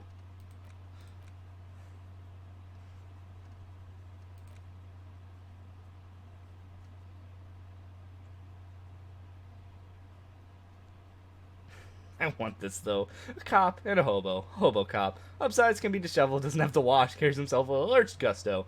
Hobo cop doesn't need anyone or anything. No one can kick you out because you don't have a home. Never pay rent again. Never again here. You're drunk. Why'd you even come here, Harry? Go home. You're embarrassing yourself. Downsides? Are there any? I mean, seriously, give me one. I'm very tempted to get this. And then you have the race theory. Are we doing Hobo Cop? I kind of want to do Hobo Cop. But it's like just all these other abilities or passives, I guess you could do. So do I want to do it? No. Hey, psst. Who? Me? Yes, you. We're on the street is you're ready to start building communism again. How come there's word on the street? God, there's so much shit in this game. It's overwhelming. Keep saying things like down with the bourgeoisie, eat the rich, sodomize the landowners, pay all the people who have more than 25 real in their pocket, literally murder all the human beings regardless of their political beliefs. That kind of stuff. Alright, that sounds like me. Funky style, very funky. So tell me, why would you not become Hobo Cop? What downside could there possibly be? Very fun. So tell me, do you have any big questions before we find out the big communism builder? Or do we get right down to it? Roll up your sleeves and start building communism. Oh yeah! Get the firing squad and the animal wagons ready. Wait, what? Firing squad? You didn't say anything about those. Too late to back out now. You can't make an omelet without breaking a few million eggs. Oh my goodness.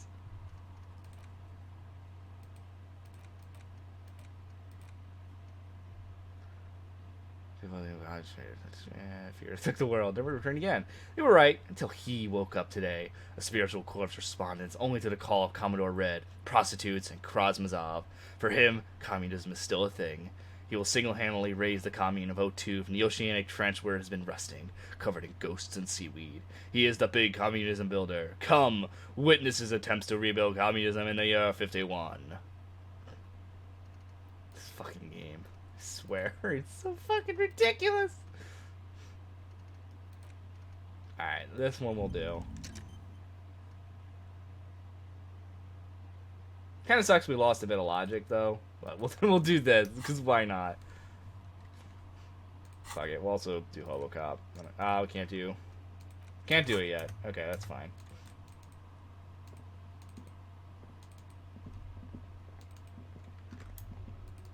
So was there anything else in here? No.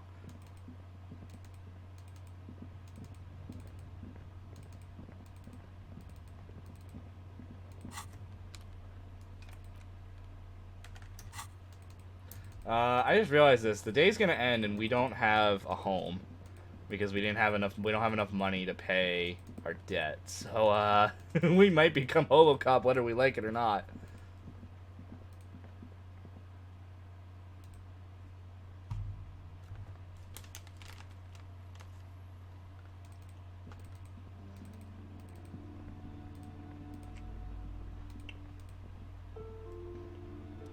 You're alive and well. Don't keep me waiting now. What's in there? In that dark sarcophagus? The dark sarcophagus.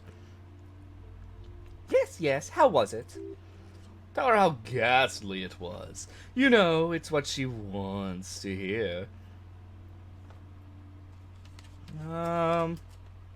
It was a charnel house, a failed business enterprise, witching life from this bookstore. Oh my lord. I knew it! A tremor runs through her. Oh, such horrors have been thrust upon us. She shakes her head. This game is so ridiculous. I honestly don't know how to react sometimes. Sorry, 1 second.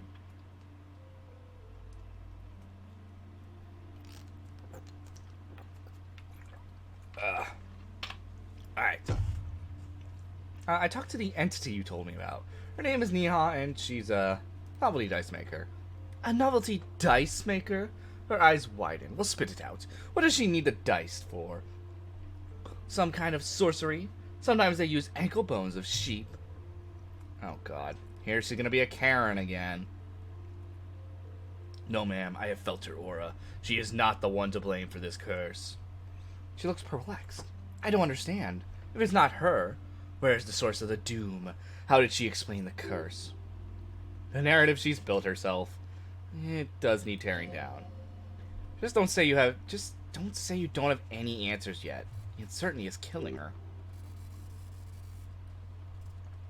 To hell with it. Perchance you ought to just lie, sire? There's another entity more malignant. Pulling the strings of Martinet. Perhaps in my travels I will cross paths with it. Live sources in a taxidermist's shop. It became involved in arts darker than taxidermy and brought the void spirits down upon this place. Wait, can we blame it on the bear? Oh, that'd be amazing if we could. She says just capitalism, bankruptcy is quirk, make it a system. Honestly, I don't have an answer yet. It still needs to be evolved. Like that strange radio computer thing. Shit. Oh, I want to see if we can blame it on the bear. Oh, how horrid. I knew something like that wasn't right in that... Something wasn't right in that place. Tell me, did you find a way to break the curse? Yeah, I de-spooked it. Curse is definitely gone. What does that mean? Are you certain? Oh, but who am I to question your methods? She looks at you with sudden admiration. All that matters is that the energies are retreating. I can already feel the curse lifting. It will be a long time when we are fully free of it, of course, but still. Thank you, officer. Thank you, officer. Truly, you've brought a better psycho emanation to this humble bookstore than ends no small achievement. She so badly wants this to be over. She would have believed anything. All right then. All's well that ends well. The lieutenant returns to you. Should we return to our ordinary lives? Oh my goodness. That was dumb. That was very, very dumb. Alright, we lost a point in logic, so I'm tempted to level it up again. Yeah, I'm gonna do it. We lost a point into it, and I want to make sure that goes back up. It may take a while. I guess we could try to ask Kuno. I'm gonna regret it, though.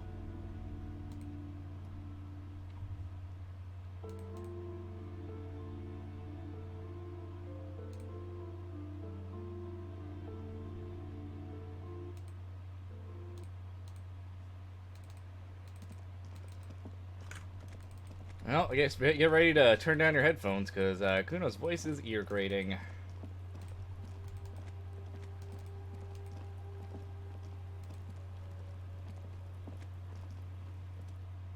Fuck, does Kuno care? Ugh.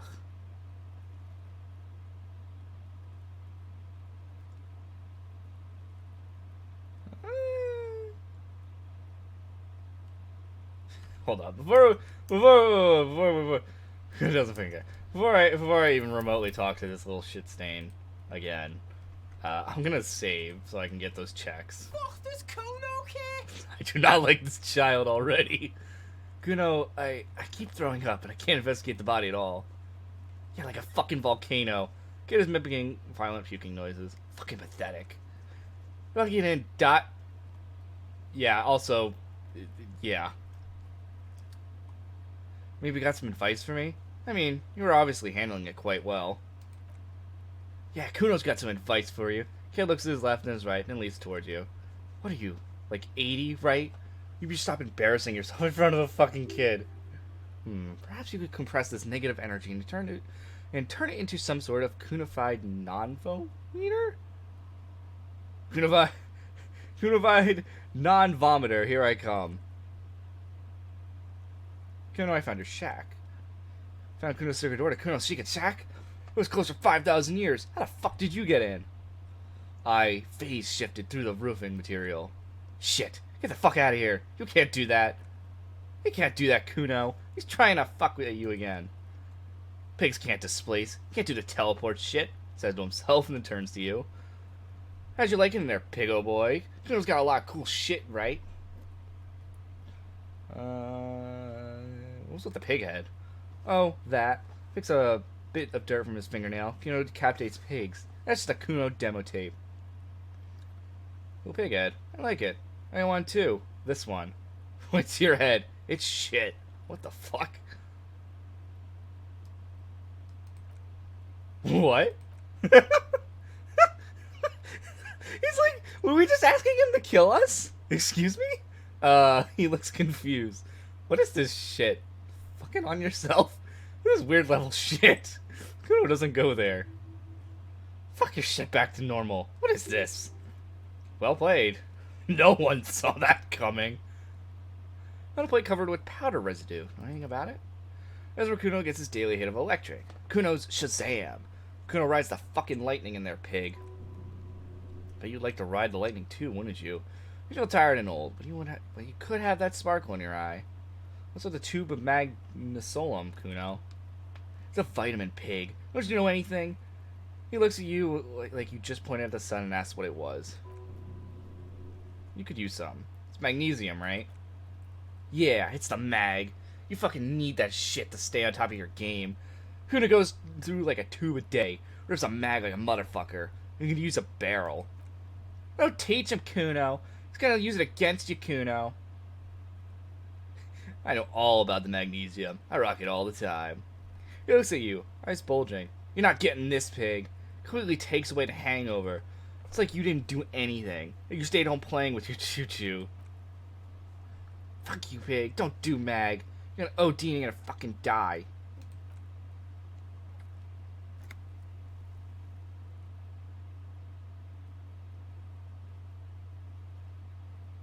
So you respect me now? You dreaming, pig. That's not how this shit works.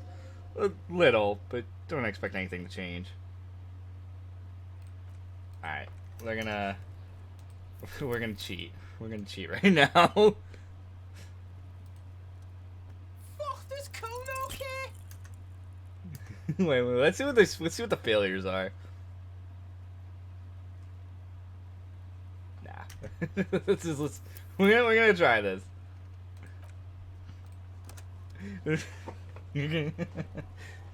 I'm a cheat bastard, alright? I'm a cheating bastard. Call me it all you want. Fuck this Kuno kid! Ah! It says say 27%, I think it says. So it doesn't make sense. That's weird. Is it me or is my... No. Okay. For some reason, OBS looked really weird for a moment. Oh my god. Wait here, Kuno. We'll activate bites to dust to save Skunk.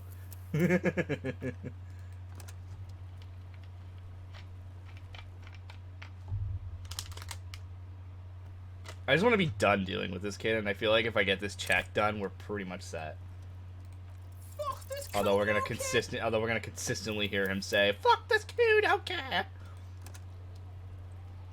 My ear grating voice.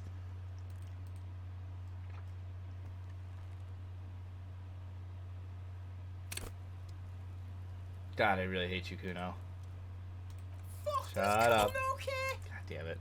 I mean, that's Kuno kid.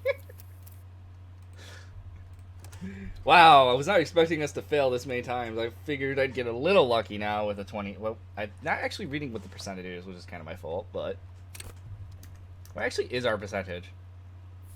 Yeah, 28. There we go, finally. It's not Kuno, it's Kuno-S. Act on it, try and separate them. Kuno! Psst! I was not expecting us not to fail this many times.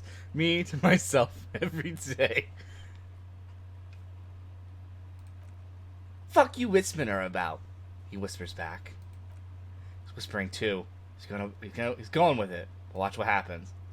Fuck you whispering about.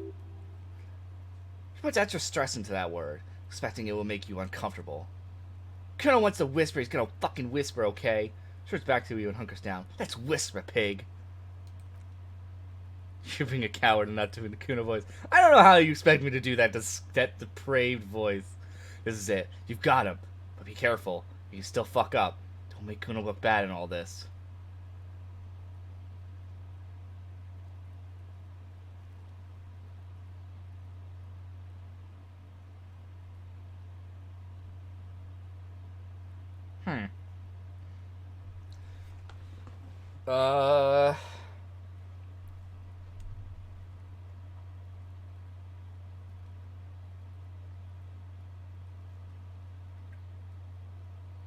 Shit, I don't know which one would be the best.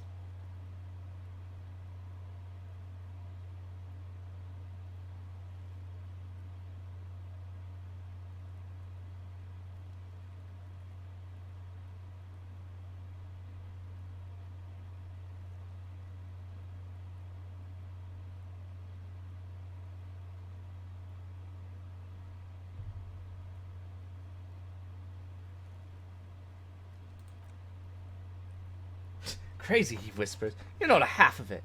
She's not crazy, she's insane, dangerous. She smoked a man. Stuck people in, probably even pigs. Stop talking to him, Kuno. Fucking warning you. You're gonna get us into shit. She understands what you're trying to do. Yo, see, pops his head up. Did Kuno not tell you? Kuno wants you. Kuno told you. Kuno talks whatever he wants. Goes down again. Talk, pig. Kuno's got it under control. You did it. They're separated. He even turns back to her. He even turned back to her, but she can't read his lips.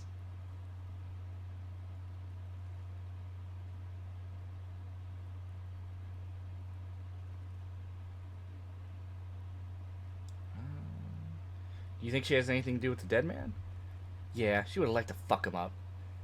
But she didn't. Kuno wasn't around, and she was with Kuno. Where were you? Look, Kuno's gonna put you at ease. We didn't do it. He speaks the truth, my liege. God damn it, the fucking drama. What do you mean she smoked someone? Kuno means she killed someone. Can we just arrest Kuno? That's right, she's a killer. Stares at you intently. Like, actually a killer. He's meant everything he said before. Right now, he not only means it, he's sincere. Really? Isn't she too small to overpower someone? You serious about this killiness? What if she has Kuno? That would explain things. Fucking yeah. Kuno knows you don't want to face this right now. It's dark shit. Kuno faces this shit every day. Makes Kuno's skin crawl. She probably killed a pig too. I mean, I'm pretty sure she has. Okay, how many cops has she killed then? Frick, Kuno said that. Kuno was just shitting. Kuno was just running his mouth. Kuno's stupid like that. He has his eyes on the back of his head and stops. Cop would be too large for her to overpower, but a determined child of her size can still kill the vulnerable, the elderly, the homeless, or other children. Creature peers at you both from over the fence. There's something searching in her eyes. Kumo, do you think it's possible that she killed other children? Kuno falls silent. He does not look at you when he replies. Kuno, yeah, that's what Kuno is starting to think, yeah. What's that language she uses? Fuck knows. She says it's a song of her people or some shit. What people? Crazy people. The fucking Nackies. I don't know. For a millisecond, I thought that was... Sounds boreal. Like something from the tundra. And taiga-covered Katla Isola. Far, far away from here. As far as possible, really. Kuno, could she be Cerise? Cerise, like that man from Hedgemal? Shit. Kid lights up. She could be. She could be that Hedgemal shit. Revachol does have a small Cerise community. Or she climbed into a yakberry crate and was shipped over accidentally. I said she's insane? Yeah, she's psycho. And he's in even closer. None of that kitty psycho cat burning shit. She's the real deal. Excuse me? What?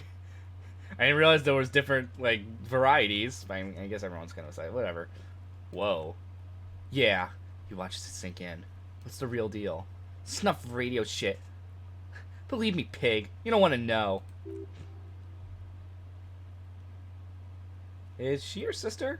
Fuck no. She's not my sister. She's just a stray who got in. Like a mad dog or some shit. Stray? Yeah, she was just there. Points at the apartment building behind the fence. What was that, Kuno? Lone twists her neck, looking at the building. Kuno flinches, then lowers his voice even more. She was in the hallway, dripping wet, on a fucking shoe rack, in the dark. Why was she dripping wet? Kuno's not no fucking idea. Her hair was all wet. I think she pissed on the floor, too. She was there for 3 days, in the corner. Every time Kuno went out. You said she got in. How? Wait, why are there 2 kids named Kuno? Are you mistakenly assuming that, like, you don't understand that he talks in the third person? I don't know. Someone left the door open. Kuno's come home and she's sleeping on her desk. Under a pile of clothes. Like a dog. Kuno's dad doesn't give a shit. Doesn't even see her. Or thinks it's fucking Kuno. Look points at himself. Shit's all on Kuno. How are you dealing with all of this? How's Kuno dealing? Kuno's dealing just fine. Doesn't need you fucking with any of it. C doesn't help either. No, Kuno and Kuno S. Are they related or something? Oh, I assumed that was... Huh. I didn't take that literally. I thought that was just us, like, kind of fucking with him or try to make him sound better. Kuno's got the shit under control. He spits through the gap in his front teeth. She needs professional help. You can't do this alone. You need backup. I'm here for you. Listen. He points to his eyes, then yours. C is Kuno's go-to. Kuno's protecting her. You fuck with C, you fuck with Kuno. You threaten her, you threaten to take her away. This is what all comes down to. He needs you to take him seriously now. The boy looks in you in the eye. Black people's trying to focus. I'm going to kill you. I'll run when you put cuffs on her, sneak up on you, and later fuck you up. You understand? I can respect that. Alright. Wipes the sweat off his breath. Say, hey, how do you like that light in your face, by the way, Kim? He just fucking put that right in his face. I never noticed that. Now we can do business. Business? Yeah, what do you want? Kuno can hook you up. He starts, no longer whispering. Don't hook him up with shit, Kuno. See, relax. He respects the Kuno. Kuno make them respect the Kuno. You respect the Kuno? Oh my god, I'm so tired of saying Kuno. He turns to you. You get all kinds of shit. Kuno's gonna get you hooked on illegal narcotics. You run a little errand for Kuno. Get you hooked, pig. Get his hook in you. Then Kuno's gonna get you hooked. Oh my god. Get you hooking for more. Cash in big style, pig hooker. Oh my god. Who the fuck is this Kuno kid? Why is he so annoying? Apparently he's a drug dealer.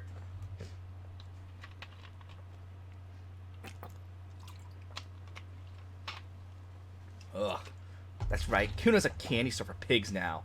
Ready to be rewarded, he concludes, spreading his hands like a baker presenting a selection of freshly baked pastries.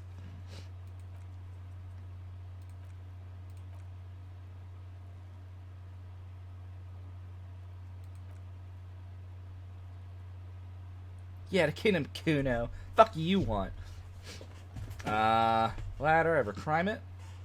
Look at that fucking shit, he screeches. Trying to get Kuno killed. Imagine his 14, 14 years old, raising a child, and I turn to Kuno. So you're saying the ladder is unclimbable? Fuck does Kuno know? Kuno's not a fucking acrobat.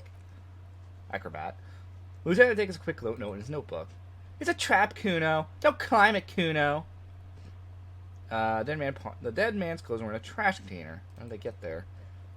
Yeah, Kuno doesn't know shit about that. That shit's beneath Kuno. I need to know. It could lead in the investigation. Someone may have tampered with the murder case. Listen. He stops you. Kuno doesn't care about that small-time shit. Just listen. Kuno saw what you did there, dumpster diving. Sad shit. Kuno could hook you up with some sweet rags. Shit like Kuno's wearing. Points to his pants. Your size. Good price. 500 real. 500 fucking real? For your dirty-ass fucking pants? Get the shit. Get out of here. That's why you don't have kids, boys.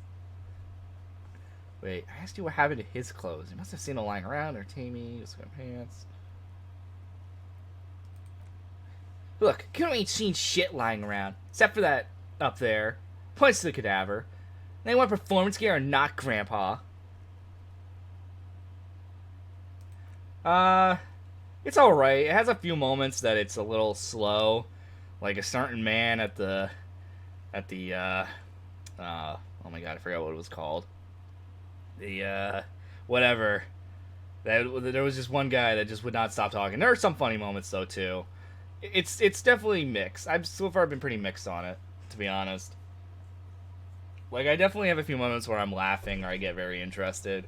And then there are times where I'm just like, oh my god, please shut up. Please, oh god, shut up. It's hard to say. It's definitely fun if you like a lot of dialogue, because this is obviously dialogue heavy. I don't know. The different playstyles are also pretty interesting, because you can obviously fail checks, you can do good checks, and so on. Friends said it was best story he's ever played. Well, it did win Game of the Year last year, if memory serves. Or was it? I don't. It won an award last year for. I want to say either best storytelling or best RPG. I could have sworn it won best game of the year, but maybe I'm misremembering it for the Game Awards last year. I'd at least recommend trying it out to see how you feel towards it, and then probably going from there. In worst case scenario, if you get it on Steam, you can just try to get a refund if you don't like it.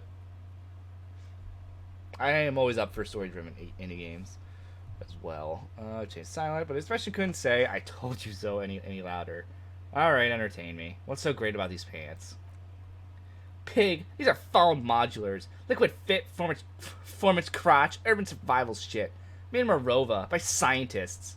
Pants scientists. Ah, believe it. You need this shit. He unzips his jacket to give you a quick peek at the plastic wrap pants. They are graphite black and look brand new. These could drastically improve your chances of survival in the urban wilderness. Coach Physical Instrument endorses these pants. They are tartan ready. They will also make you into an idiot. I might be interested in the pants. Let's talk about this later. Alright, Piggo. His face light up. Shit's rolling. How'd you do business with a pig, Kuno? He's gonna steal your money, Kuno. As you can see, Kuno nods towards the fence. Kuno and C don't trust you. Can't do business without trust. There's more than this trust in just being a pig. Feels threatened by something obscuring you. What that is, however, remains a puzzle for now. There's also a mug in the trash. The fuck? A mug in the trash? Is it about the fucking clothes again? Yes. Does his racist mug have anything to do with it? Suspicion of it. South American, not doing it. It's quaint. Better not be taken out of historical context. Mug to do with it. Anything talking about this makes me uncomfortable. Let's back up a notch. Yes, does this racist mug have anything to do with it? Yeah. Kuno sees where it's going. Kuno got that fast brain. Whispers excitedly. Kuno's voice is sounding more and more like Miyu. You're saying pigs are after a mug fucker. He's a clothes fucker. Can't hear you, Kuno. Speak louder, Kuno. Exactly what I'm saying, Kuno. Someone has tampered with a crime scene. Clean some of it up. Shit, that's tense. Thanks for a moment. Something's going on in a beat-down basement, huh? Mug guy gonna get tied to the radiator? He nods in approval. Kuno doesn't know about that shit there. If he did, he wouldn't squeal. If you find out, maybe you can. Tell Kuno who it was. He's curious. He likes putting two and two together here. Stop turning into a pig, Kuno. I'm trying to get you hooked on the snitching. She lets out a hiss, even meaner than before. Get away from my Kuno! Yeah, Kuno jumps back. Get your bacon shit away. Kuno doesn't seem to be... Oh my god. Kuno doesn't like to be seen with the poo-poo. The poo-poo. The po-po. Get your shit done out of Kuno's face. It's in the greenhouse. Dunno. He shrugs. Kipped as gardener used to kept work there. Kipped is a pejorative term used to describe people of the South Seminese or Areopagite descent. It's used to be common first name and upon oh my god, these words. Areopagites of Ilamara. Not so much anymore. You mean the young woman by Whirling in Rags? That gardener? Look, Kuno doesn't explain shit. Kuno just says shit. Looks at you in the eye and nods as if agreeing with himself.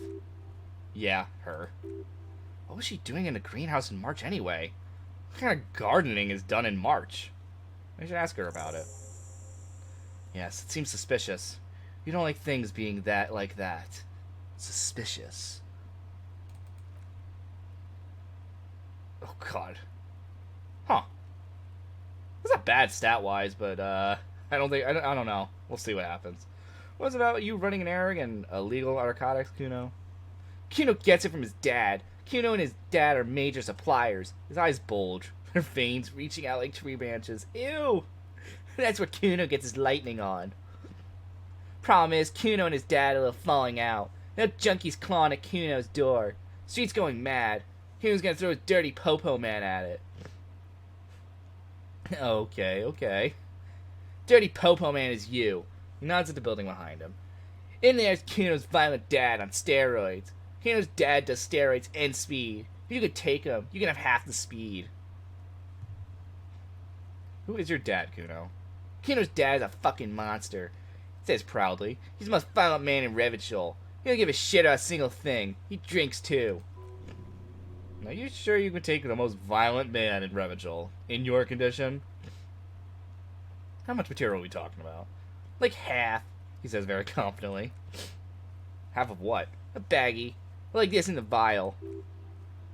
That's half a gram, sir. Half a gram? Yeah. The confidence is unwavering. Half a G. Want it or not. I made up my mind. That's not very much material at all. Fuck you talking about? Half a G? This shit is a giant grade A shit. So clean you can barely see it. You can barely see it because there's barely any. I made up my mind, Kuno. This is what's gonna happen. Okay, Kuno's listening.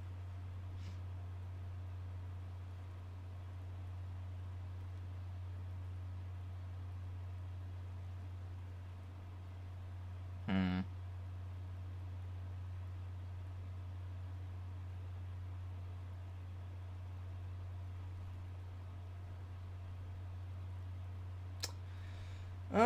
Shit. Let's see. I mean, we could be ballsy, why not? Sure, whatever. You survive. Make sure you bring out the shit to Kuno. Kuno's almost out. You wouldn't like the Kuno when he's out. I don't like the Kuno anyway. Kuno's violet daggers Kuno's key. So you need to fuck your way in there. Go to Pierside, bang on a door till the cleaning gimp lets you in. That's how Kuno does it. Then you go to room 12 and kick down the door. Please violent style. That's what Kuno does. And it's action time. You're locked in the room with a violent fuckhead. Split a kilo with Kuno. That's it, he concludes. Next time Kuno sees you, you better have his shit. What the hell are you signing us up for? I'm a bad addict, Calm. I need to get my fix. I'm gonna kill Kuno's dad. Come on, Kim. Obviously, I'm not gonna take it. We need to get drugs away from a minor.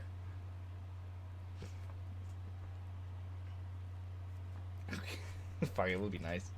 Okay, then. He concedes. Oh, my lord.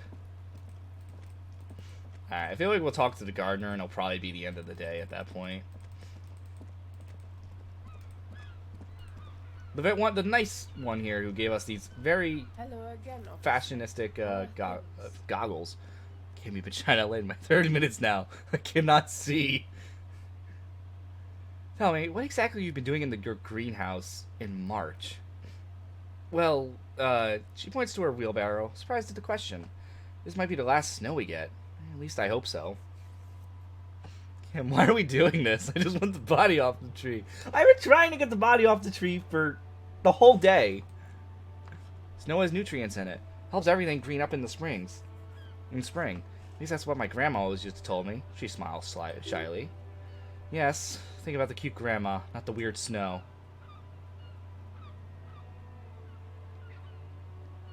Finally, Kuno is gone. Oh, I really hope we get this. Please, please, please get this. Yeah! Stop looking at her. Look around. What do you see? Traffic jam, the plaza, entrance to the yard? That's right. And the canal, the bookstore, the harbor gates.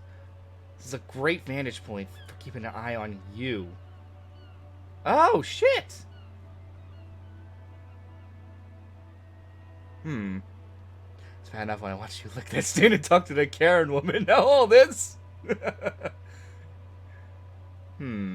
I want to tell her? Noted, but I'll keep it to myself. Glad to have been of service. Now you know. The locals are keeping tabs on you. Oh boy. That's not good.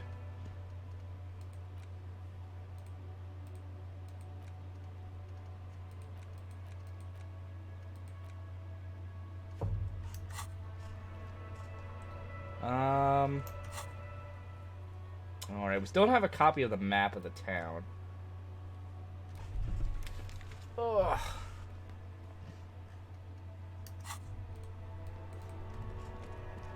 Where to go next is now the question.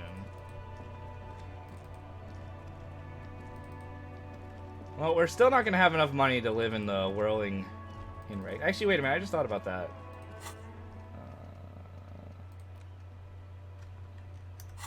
Because we had to learn this skill, didn't we? The volumetric shit compressor.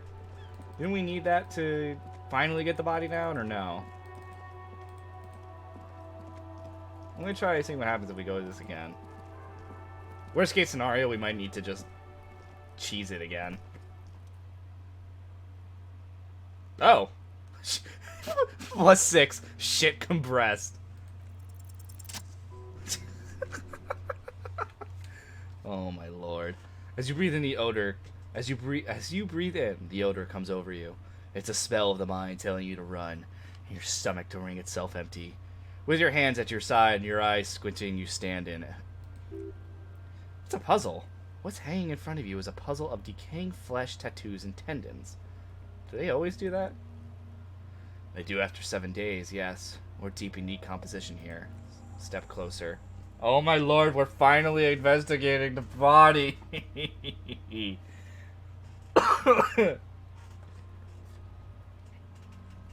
Oh my lord. I'm surprised I have not been drinking this whole time. I kind of forgot to grab my twisted tea for this stream.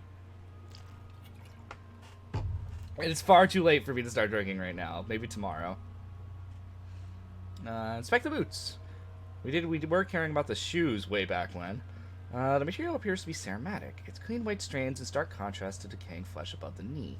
The man wore thick polymer socks, probably for padding. A finer way of interlocking plates cover them. Delicate and fragile, they feel alien to the world around you, out of place somehow. These are clearly not boots. They're armor, possibly part of a larger set. They're not just boots, are they? This is the armor he was stripped of. Indeed. With his notebook under his arm, the lieutenant crouches to inspect the soles. Technically speaking, these are sabatons, not boots. What kind of armor is that exactly? Ceramatic plate, zirconium dioxide most likely. This is where the make would be. Where? Under the heel. Fairweather. Turns the boots slightly. Fairweather model T500-VE. I'm guessing that's the vitreous enamel. This is advanced stuff. Where's the rest of it? Scavenged by the locals? He nods, piece by piece. He's been out for 7 days. It would be odd if they didn't. New task. Where's the rest of the armor? We should keep a lookout for these pieces. The armor could yield information. He nods towards Kuno, who's eyeing you suspiciously. This is the one thing he might actually know. If you wear those pieces, it will help me protect your mortal coil. Why does my mortal coil need protecting? Yes, bullets will fly. They always do. And the coil is fleshy, and mush is permeable. Casted in a ceramatic shell. Resist death. Maybe he was just wearing these boots and there is no rest of the armor? No. I think he had something precious underneath the clothes. They had to remove the jeans and shirt we found to get to it. And this kind of armor is often worn under fabric. Nice. That makes sense. What if they told him to strip before they hung him, to demean him? They usually hang them completely naked for that. La puta madre, the Mazda, the Besmertes, and the like. This one still has his underpants. Fucking talk about underpants! Clearly Kuno would like to interject something here. There's not enough for him to hold on to. Knock on the boots. A small bell-like sound fills the air, like tapping on the side of a porcelain cup. The pry bar in your hand is itching for some action. Oh boy, sounds fragile. It's anything but. The material is a kinetic redistributor.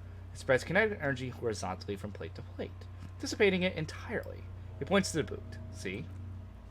Faint organic lines cover the plate where they separate into smaller ones.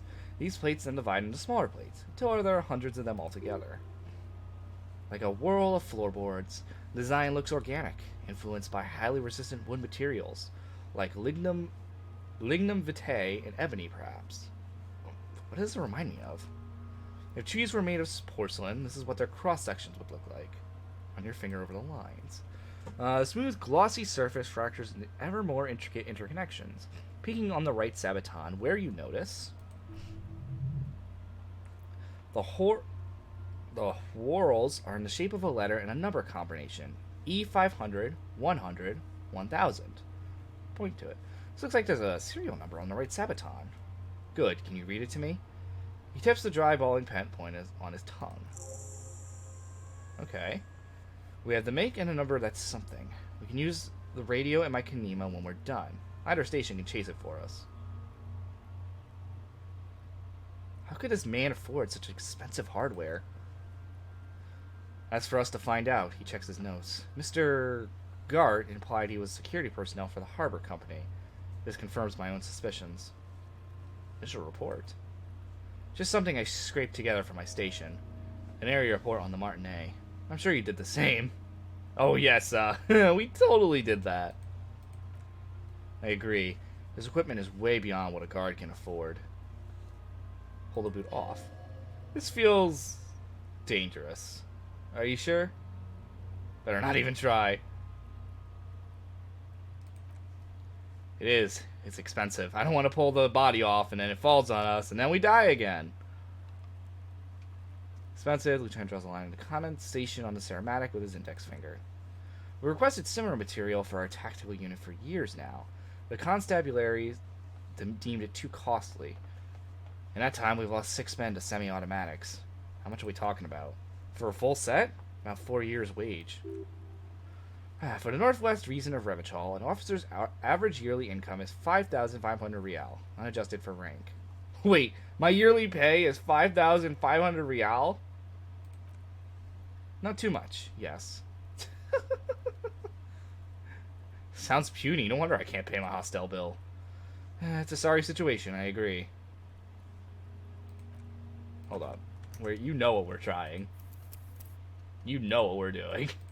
That'd be a redefault thing if I'd say. Bleh.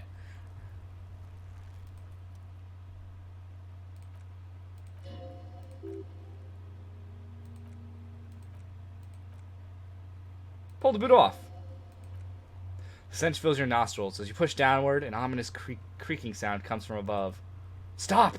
The lieutenant's voice is sharp. He looks at you with the boot under your arm. Pete's gonna pull his head off. Brutal. What? Even the mongrels can see you're about to pull his head off. Do what? Pull his head off. There's no point performing an autopsy if you do. We'll have compromised the coroner's case. Indeed. From this angle, it doesn't look like his neck isn't going to take much more. Being dead for a week has all but liquefied his muscles. What are you trying to achieve anyway? Why are you hanging on to that book? Book? Boot.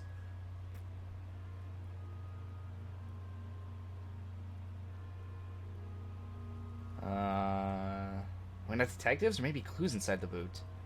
How many clues do you need? You already found the number. Besides, he taps on the boot. There's no way you're getting them off. All the organic material in his body have been flowing down to the boots. They're fused to his feet now. How do you think the locals haven't scavenged them yet? You're sure there's a way to peel them off. But first, the body needs to be down. And second, it would probably be better if the lieutenant wasn't around. Sounds like a plan. This just makes you crack your fingers. Feels nice and cranky. Okay, got it. Alright, we'll have to do that later. And I noticed there was a tip we had where if we're not with him, we can do what we want. Inspect the tattoos. Intricate web of blue lines stretched across the torso, from the right shoulder to the solar plexus. Each time they intersect, a small white star is formed in their crossing. Hundreds of fading asterisks riddle his skin. The concentration is highest around his heart. His corpse is marked by stars. What will mine be marked by? Alcohol and heartbreak. Is this the map of the night sky? Map of the stars. Turns around to breathe before inspecting it closer. I do see some similarity to astronomical charts. Great Century Messinian, maybe? But this seems more particular. Customized somehow. As if someone left most of the night sky, filtering it through personal choice. The principle of this filter remains unknown to you. The thought dissipates and you feel as though you were only half right. Missing something here. So am I. Sudden ringing fills the air as the lieutenant pulls down the zipper of his orange jacket. Kim, no stripping in front of me, please. We just met. He takes a thin piece of milled aluminum from his coat pocket and pulls it open. Sounds like a sword being unsheathed. A small lens appears. Some sort of camera? What's that? Trigat Sunshine Mini. Trigat is the world's leading manufacturer of oh my god. I'm happy I have Encyclopedia because it explains a lot of stuff for me. But it's like it interjects in literally everything. World leading manufacturer of intercommunication devices, primarily projectors. The camera for you looks familiar somehow. Shit, Kuno! What the fuck is that? An instant color camera. It produces two metal capped ampoules and clicks them into place on the side of the apparatus. A thin slot shines there. I have only 2 ampoules, so nobody move. I don't want to waste one. Puts his camera at the corpse, peering into it. The lens needs adjusting, then... Okay then. That was bright. A sound, a shrill flash, followed by the breaking of small ampoule of glass.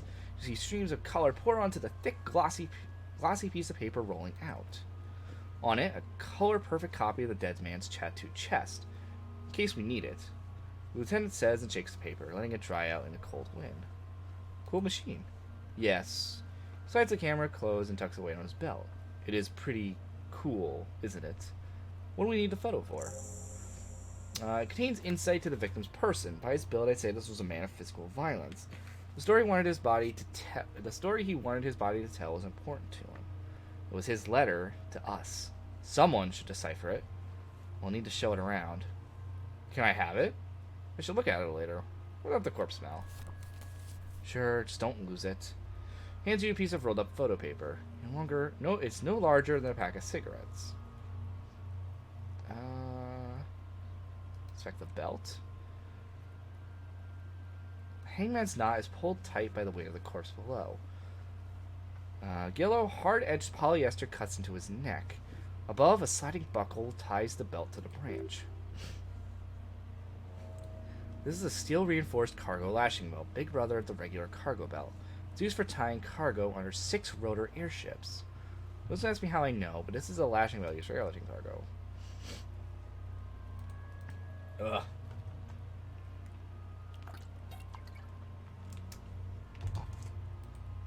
Alright. Airlifting. I thought it was used on lorries for strapping cargo to them. Apparently, this is the reinforced kind for air transport. My brain tells me so. He nods. The local harbor used 6 rotors to shuffle containers around.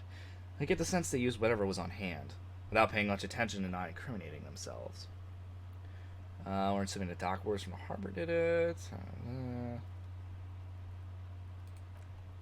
I'm still approaching this as a lynching, yes. Motivated by the ongoing strike. He politely raises an eyebrow. You? Yes, he agrees. The debrief we got from the Wild Pines representative appears to be solid, too. A lynching is what it looks like. No, you feel it was something else. But what? I feel like it was something else. Yes, he covers his nose. It often is. This belt worries me. I sure wanted him to stay up there. The rope is reinforced with steel wiring. I was afraid it would be. He rises to inspect the news. Then steel wiring, parallel strands. This makes him getting down more problematic than I had assumed. How did they even get him up there? The noose is one of those things that's easier to use one way around. He points to the buckle tying the belt to the branch above. Did they climb up using the kid's ladder? That ladder can't carry a grown man. I didn't see any splintering either, did you? I think they lassoed the branch, then pulled on the belt to close the buckle.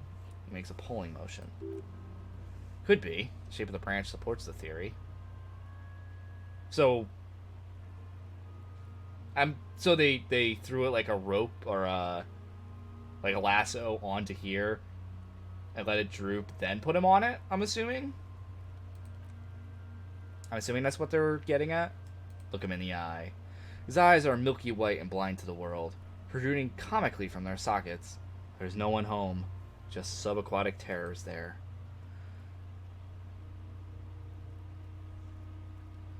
Dark brown hair grows on his head. His face is ready to explode from one of the organic processes inside. The death's head grin has passed. What remains is an unrecognizable mess. Oh, you know we're gonna save for that. I know it's an easy check, but it's still 72%, and I do not trust my luck. Yeah, there we go. I'm gone. I can see your call. Who are you? What is happening? I hate you, you stinking, you're boring! Do I remind you of someone? A child born with Mahler's disease. Harlequinism. Grown up miraculously. A baby affected with Harlequinism? You sure were able to out that one, Coppolini. What is happening? What do you mean? I trust the 72% as much I trusted in Fire Emblem. That's exactly why I do not trust it. I'm talking to you.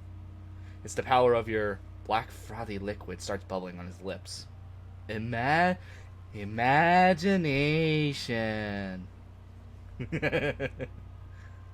Go ahead, ask me some questions. You fucking love questions. Where have you gone? Into the wild pale yonder. Where is that? In the past, way out into the west. I can see you're gone, but who are you? I'm a joke. Look at me. You are now, but who are you when you were alive? A killer. A motherfucker and a killer. Another question for you. Go ahead, Cabo. Why do I love questions so much? Because you're a caparoonie. Look at all of them go. You want more questions? Give me a comical amount of questions. Coming right up, caparoonie Rooney. This is getting upbeat now. What do you think Kim is thinking of all this? I don't even think we're saying this out loud. I think we're just saying this in our head. Is my name Rooney? Fuck no. You're no Rooney. I do strike myself as a Rooney. No, you don't. Between you and me, your name is probably Harry. That's right. Stupid, boring Harry. Harry the motherfucker. Why do I feel like I've forgotten something terrible? Because you have. This isn't going to be something stupid where it's like, where the killer, is it? I hope not. That would be really dumb. Or we like assisted in the killing. Can you ask me a question? Sure, Lobo. I'm going to ask you a question. Why are you doing this? What? Looking at my face, motionless. Looking at my eyes, standing here. Why are you investigating my murder? Something leads something? Something indescribable? Unforeseen? Miraculous? Ha! Clown lips on his coarse bearded smile. Face rotates before you slowly. Something is on its way. Something hidden. It's coming. A miracle from the northwest. And it's almost here. You can feel it in the air on your hands. The cold spring air smoothing them over. Who killed you? Love did me in, Brother Capo. It was love all along. Enough. So, how do we get him down? Kim is just sitting there watching you stare at the body and thinking about the decision led to this point in life. Wondering why he stuck with you with you past hours. He stops to think, then checks his notes. Are you sure we finished the preliminary examination of the cadaver? Might have missed something. Once he's down. He's going to take a step back. As an area arises, the monster before you blurs into a violent mesh of green and pink. This is a trick. You've done it before. Pink is where the blood settled in the first hour's post-mortem. We can use it to see if the corpse has been tampered with. This is positioned at the time of death matches its coloration. Only the lower extremities are pink with a dash of blue. His fatted hands, thighs, and his neck, just above the noose. The rest of the corpse appears dark green in the cold spring air. His face and hands are pink, thighs too. I see it. He adjusts his glasses, his neck too. The lividity goes right up his chin. We have good, well-pronounced discoloration here. Relax your eyes. The monster comes back into focus. An explosion of color, coursing with dark marbled veins. His stomach appears pregnant with something. Interesting choice of words, but alright. Black liquid streams down his thighs onto his boot. So, what do you think? I think he's dead. I think he was up right after death. His hands, feet, and neck are discolored. Agreed. He points to the belt, especially on the neck. The belt acted like a tourniquet keeping the blood in his head. The hypostasis supports like a hanging. Could it still be he was moved after death? There's always a chance. We should check the ligament marks on his neck to see if they're in tune with the belt. We have to get him down first. I think he's dead. I agree. His personality is no longer a part of the world. Totally dead.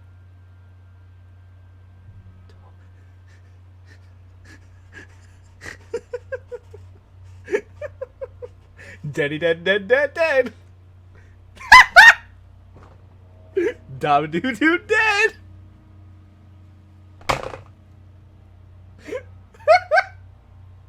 What the fuck is happening? Oh my god. What was that? Oh lordy. He's beaten up. See the bruises? I do. Most of them are post-mortem. I can't get over that. I wasn't expecting Kim to reply with that. I do. Most of them are post-mortem. Even all of them. The Lincolns have made our job harder with their little sport. Stop talking in riddles, coin slot. Means you fucked him up good, Kuno. The girl yells. Fucked him up brutal-like. Something is coming out of him. A pool of blood and feces is eaten into the frozen mud below the man's feet. Purge liquid is dripping into it, drop by drop. The victim appears to have contained no more than a half a kilogram of digestion at the time of death. The fuck he's saying? Talking about shit.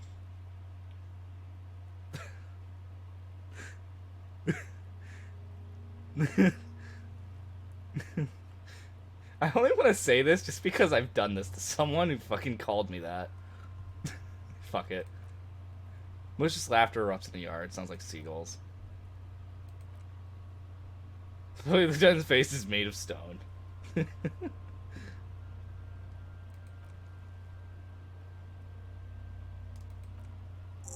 Alright. Well, it wasn't as exciting as I thought it was going to be. The steel reinforced belt presents a unique challenge. I brought chain cutters, but I don't see a good angle to approach this belt. He doesn't actually think the challenge is unique. He thinks it's frustrating, annoying, and harder than he thought. The cavern is a good 1.2 meters up. Neither of us can reach the belt without assistance. And even if we do, there's a question of cutting the airship strength material. Can't someone else do it? Someone else? He pauses. You mean like the police? What was that about processing then? Aren't they supposed to take care of the boots? Why don't they help? Yeah, exactly. Call the police. Someone already did. You know who came? We did. Because we have made bad life decisions. I know it's hard, but I assure you, the others won't come to help us. And we have a growing sanitary concern here. We need to get him down fast. We could saw the branch. Climb up there and saw the branch? Yeah, it seems dangerous. It has to be a less risky day. With less falling down off trees. That tree does not look that hard to climb. Maybe we could shoot him down? Yeah! The enthusiasm is understated. Bang, bang, pig, bang, bang, time, pigs. Shoot his head off. The lieutenant remains unaffected. How? The buckle ties the rope to the branch. That's a good spot to aim. There, the buckle holds the belt together. Where? He corrects his glasses. Ah, yes, I see. If the shot hits... Do you trust your protagonist to climb that tree? Okay, fair enough. Ah, yes, I see. If the shot hits there, that might be a chance to release the belt. Yeah, now we're talking. Entertain the Kuno with some shit. They'll miss. The pigs will miss Kuno. Take the shot, Lieutenant. What's the worst thing that could happen? I'll blow his head off? Take it! Take the shot! Hey, take the shot! Kuno wants some of that shit! Silence. Silence. With his elbows sharped, Lieutenant unzips his jacket and produces a lightweight firearm. He drops the paper. Oh god, have I made a bad decision? Separates the scouring stick and gives the cartridge 5 tucks. That's a Kajil 89-90 armistice mass-produced muzzle loader. Aesthetic, frugal. One of the most common firearms in the world. Oh boy! Okay. He then takes a step back and assumes the false position. Taking aim. The corner of his eyes twitching. His finger on the trigger. Say nothing. He gonna fucking miss! Wow, he really did. His voice drowned in a shrill blast that echoes off the walls of the surrounding tenement. A cloud of smoke slowly parts in the air as the lieutenant steps back and says to himself, God damn it. Fucking idiot. Look at asshole. Kuno got hit easily. And Kuno's not fucking handicapped, is he? Is shooting the evidence legal? It's okay, man. Kuno's sorry too. Kuno feels sorry for the Bonacard. The lieutenant doesn't say a word. He just looks at the gun in his hands. Try again, maybe? No. We're lucky as it is. We didn't break anything, and the victim is uncompromised. He looks around. I feel like it's maybe because of the angle, but he doesn't look like he's actually that high up. But, once again, it's probably just the angle of the camera.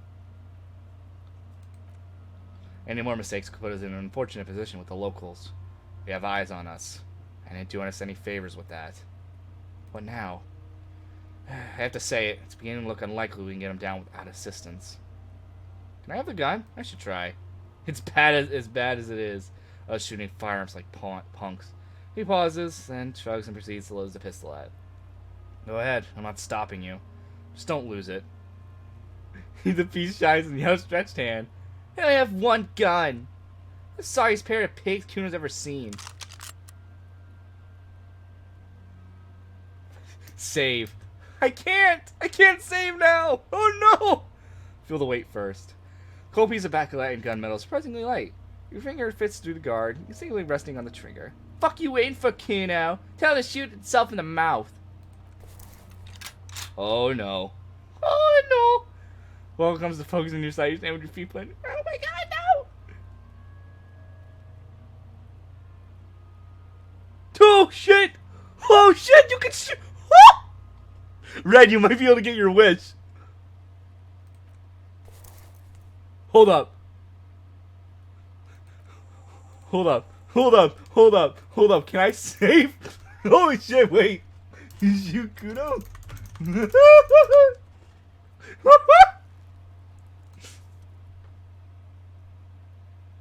No, I can't! I fucked up! No! I can't do it! Yes? Oh no! I think that was my only chance to do it.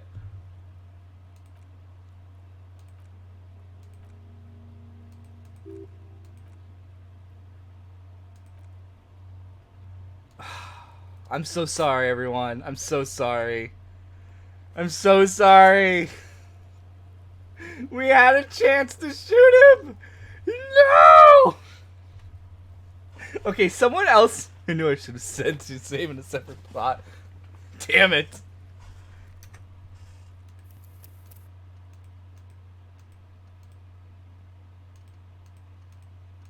What? I don't think there was a check. Was there? Wait, hold up. Was there a check? I can just come back to this anyway. I have the shoot Kuno save. Hold on. We should at least see what happens.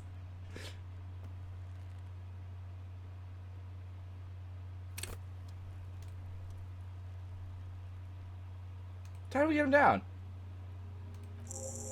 Okay, hold on.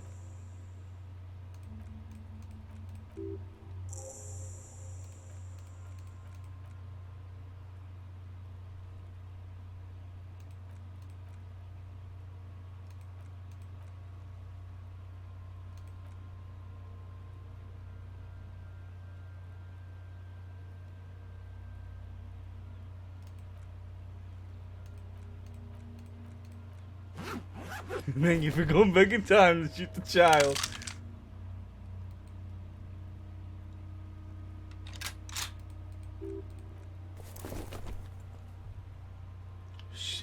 Shoot that motherfucker down. Putting that Groundhog Day loop to good use. I'm gonna do this.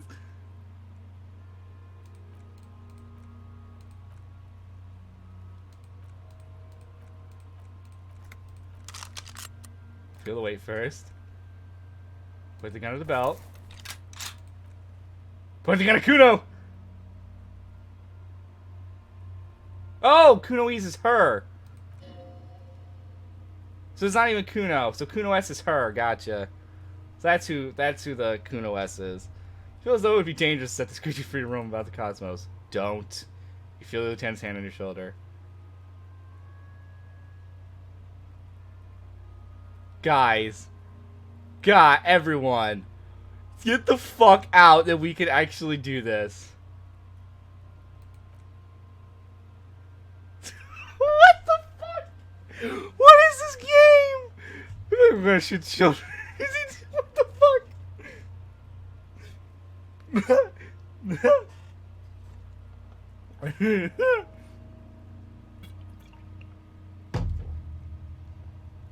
I'm gonna.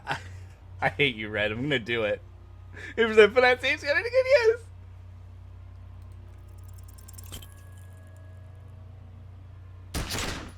Ha! We shot the wrong fucking thing.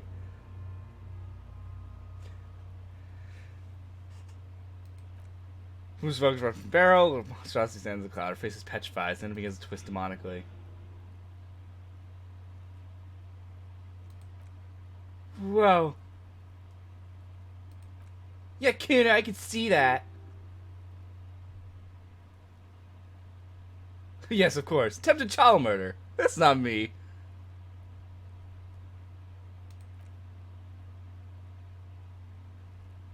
If you want to be a... this maybe you shouldn't have missed. No suggestion. If you want to be a failed child murderer, go along with that. I'm like... Wait, which one should I do? Fucking die! Throw the empty gun at her. Cam, I need you to do your reload thing. The beast is still alive. I'll let you decide which one I want to do. Which, by the way, this is not the save we're going with. I just want to put that out there.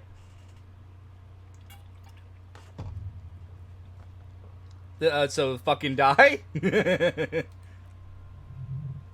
You sense an island moving somewhere to your left. There's motion to peripherals. Then it's already too late. The gun has left your hand, still numb from the recoil. The lieutenant holsters it in under his arm. I think you're underestimating the gravity of the situation, officer. We need to take a break from the scene. He points at you. Now. What about the body? Why don't we just begin with that? You need to suck my dick. Why the fuck am I still alive?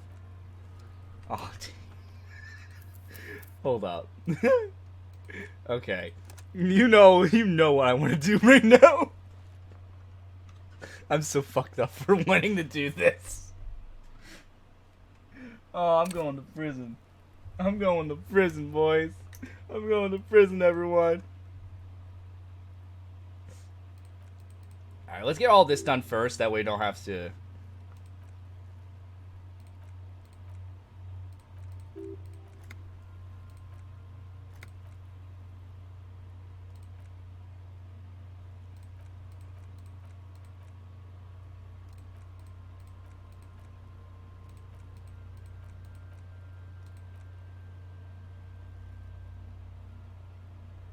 Oh, did I not get this? Oh, you were fucking kidding. Okay, at this point I just wanted to see what would happen. Akuno's more of a creature, not a child. Okay, game. Now the game's just fucking with me at this point. I just wanted to get everything done.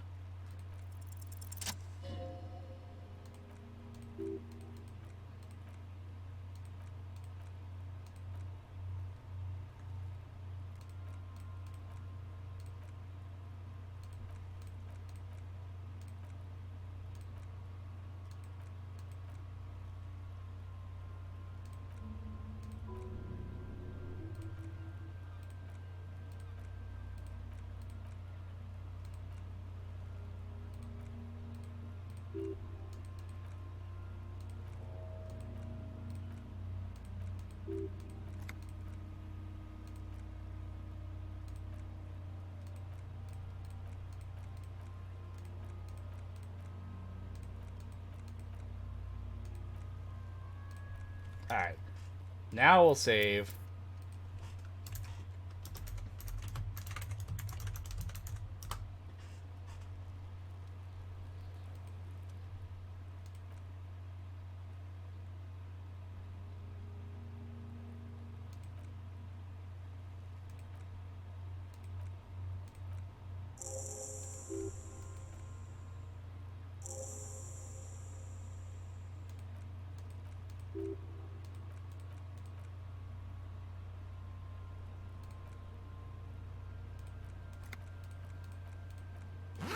Alright, we'll try this again. I don't think this is going to take a lot of effort, though, considering it was 8%.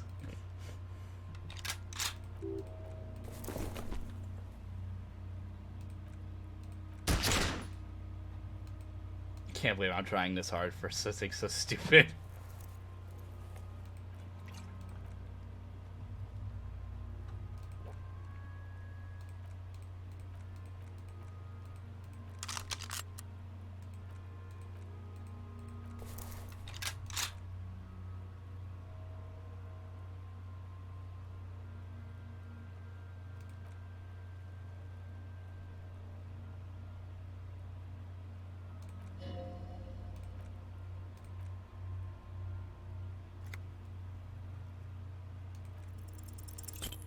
Ah, I keep hoping.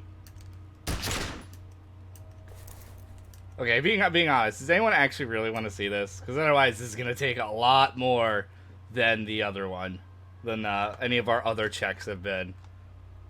Does anyone actually really want to see what happens? Because otherwise, I'm just gonna try to see if I can shoot it down successfully.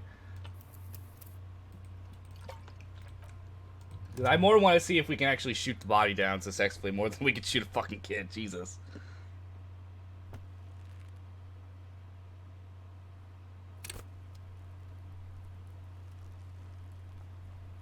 Alright, let's actually try to get this body down again.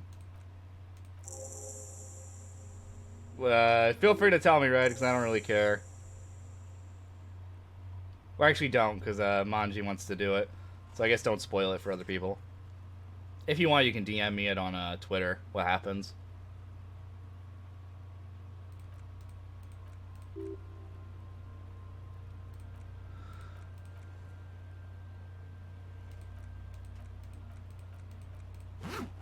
I'm more interested in seeing if we can shoot down the body itself, though.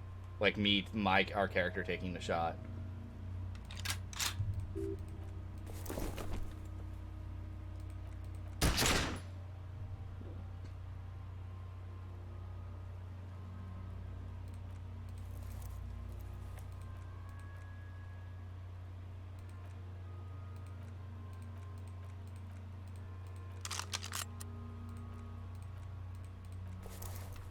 How was the 17?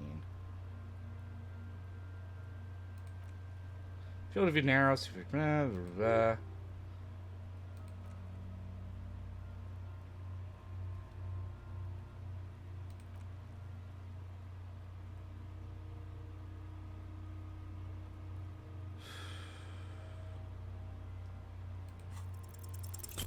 Damn.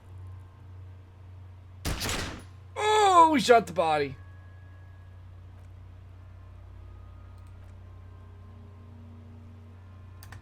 That's actually not a bad chance. I kind of want to try that again. We'll do it one more time, and then otherwise we're just going to go back to where we were. We might need help.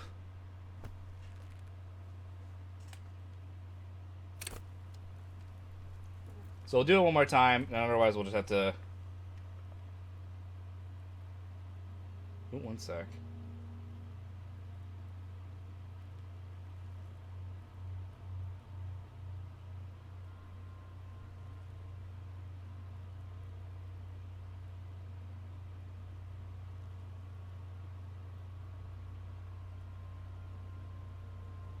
One second.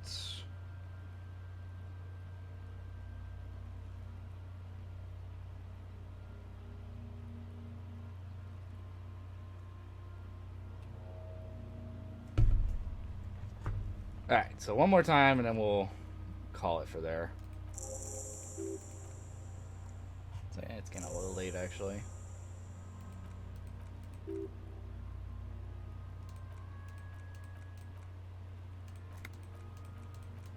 Alright, last time we're doing this. Just because this cutscene takes a while too.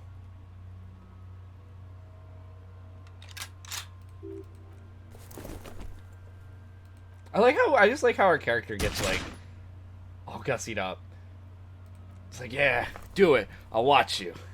I don't know, he just seems so proud of it. Oh, I didn't mean to do that. I didn't mean to be a dick.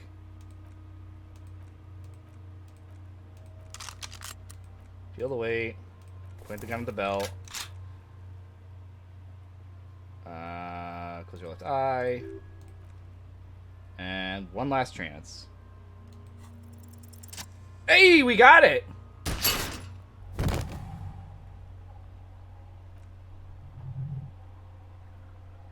What happened?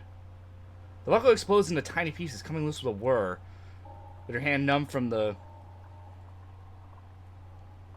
With your hand numb down from recoil, look at the body slump. For a moment, the man appears to kneel in front of you. Looking straight at you, helpless, trapped within itself. Who killed you? Communism. It takes a millisecond for the association to flash within your cortex. You have no idea where it's coming from, only that it's right.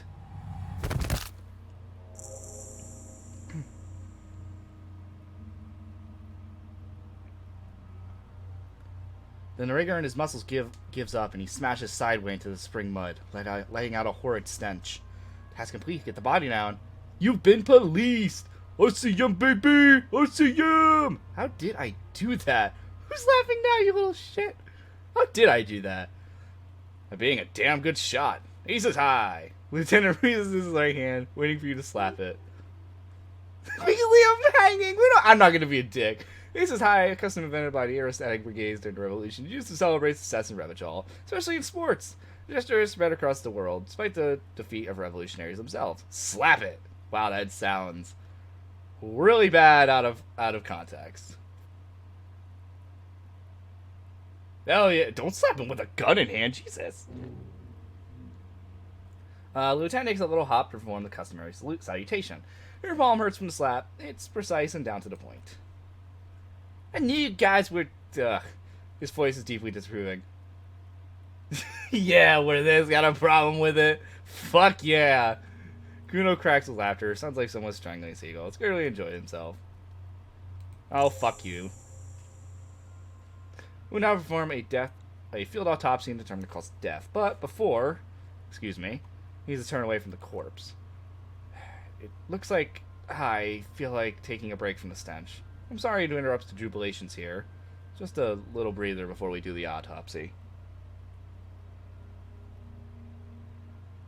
Alright, give him back his gun. In the meanwhile, we should locate the representative of the logistics company. My preliminary information suggests the Wild Pines have sent a strike negotiators to wrangle back control from the Union.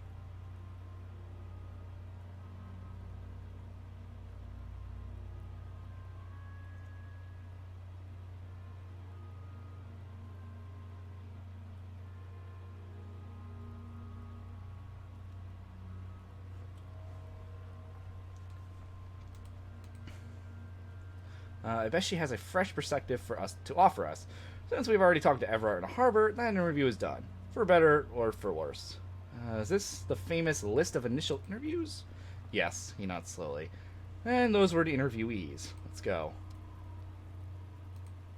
Let's get out of here, Kuno. The writing man lies on the belt. The lieutenant adjusts his glass and takes a deep breath. Try to remove the dead man's boots. We're not going to do that. We might do that after we get rid of Kim, but otherwise not right now. First, what exactly is a field autopsy? Come on, officer. He pulls on a pair of latex gloves. You know what a field autopsy is. You've done them 100 times.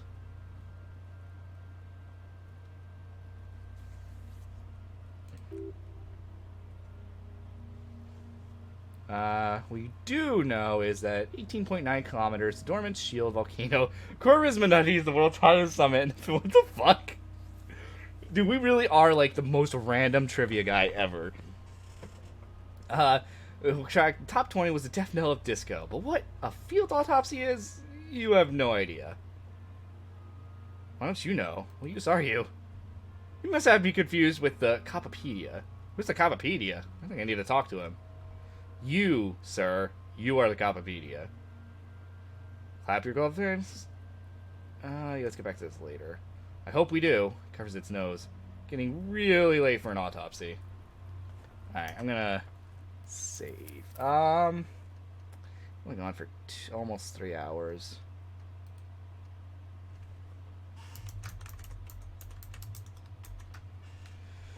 Shoot. You are lucky I didn't try to shoot you. Tempted to call it here for the night. Just because I'm still a little tired, and we did quite a lot for this stream, considering.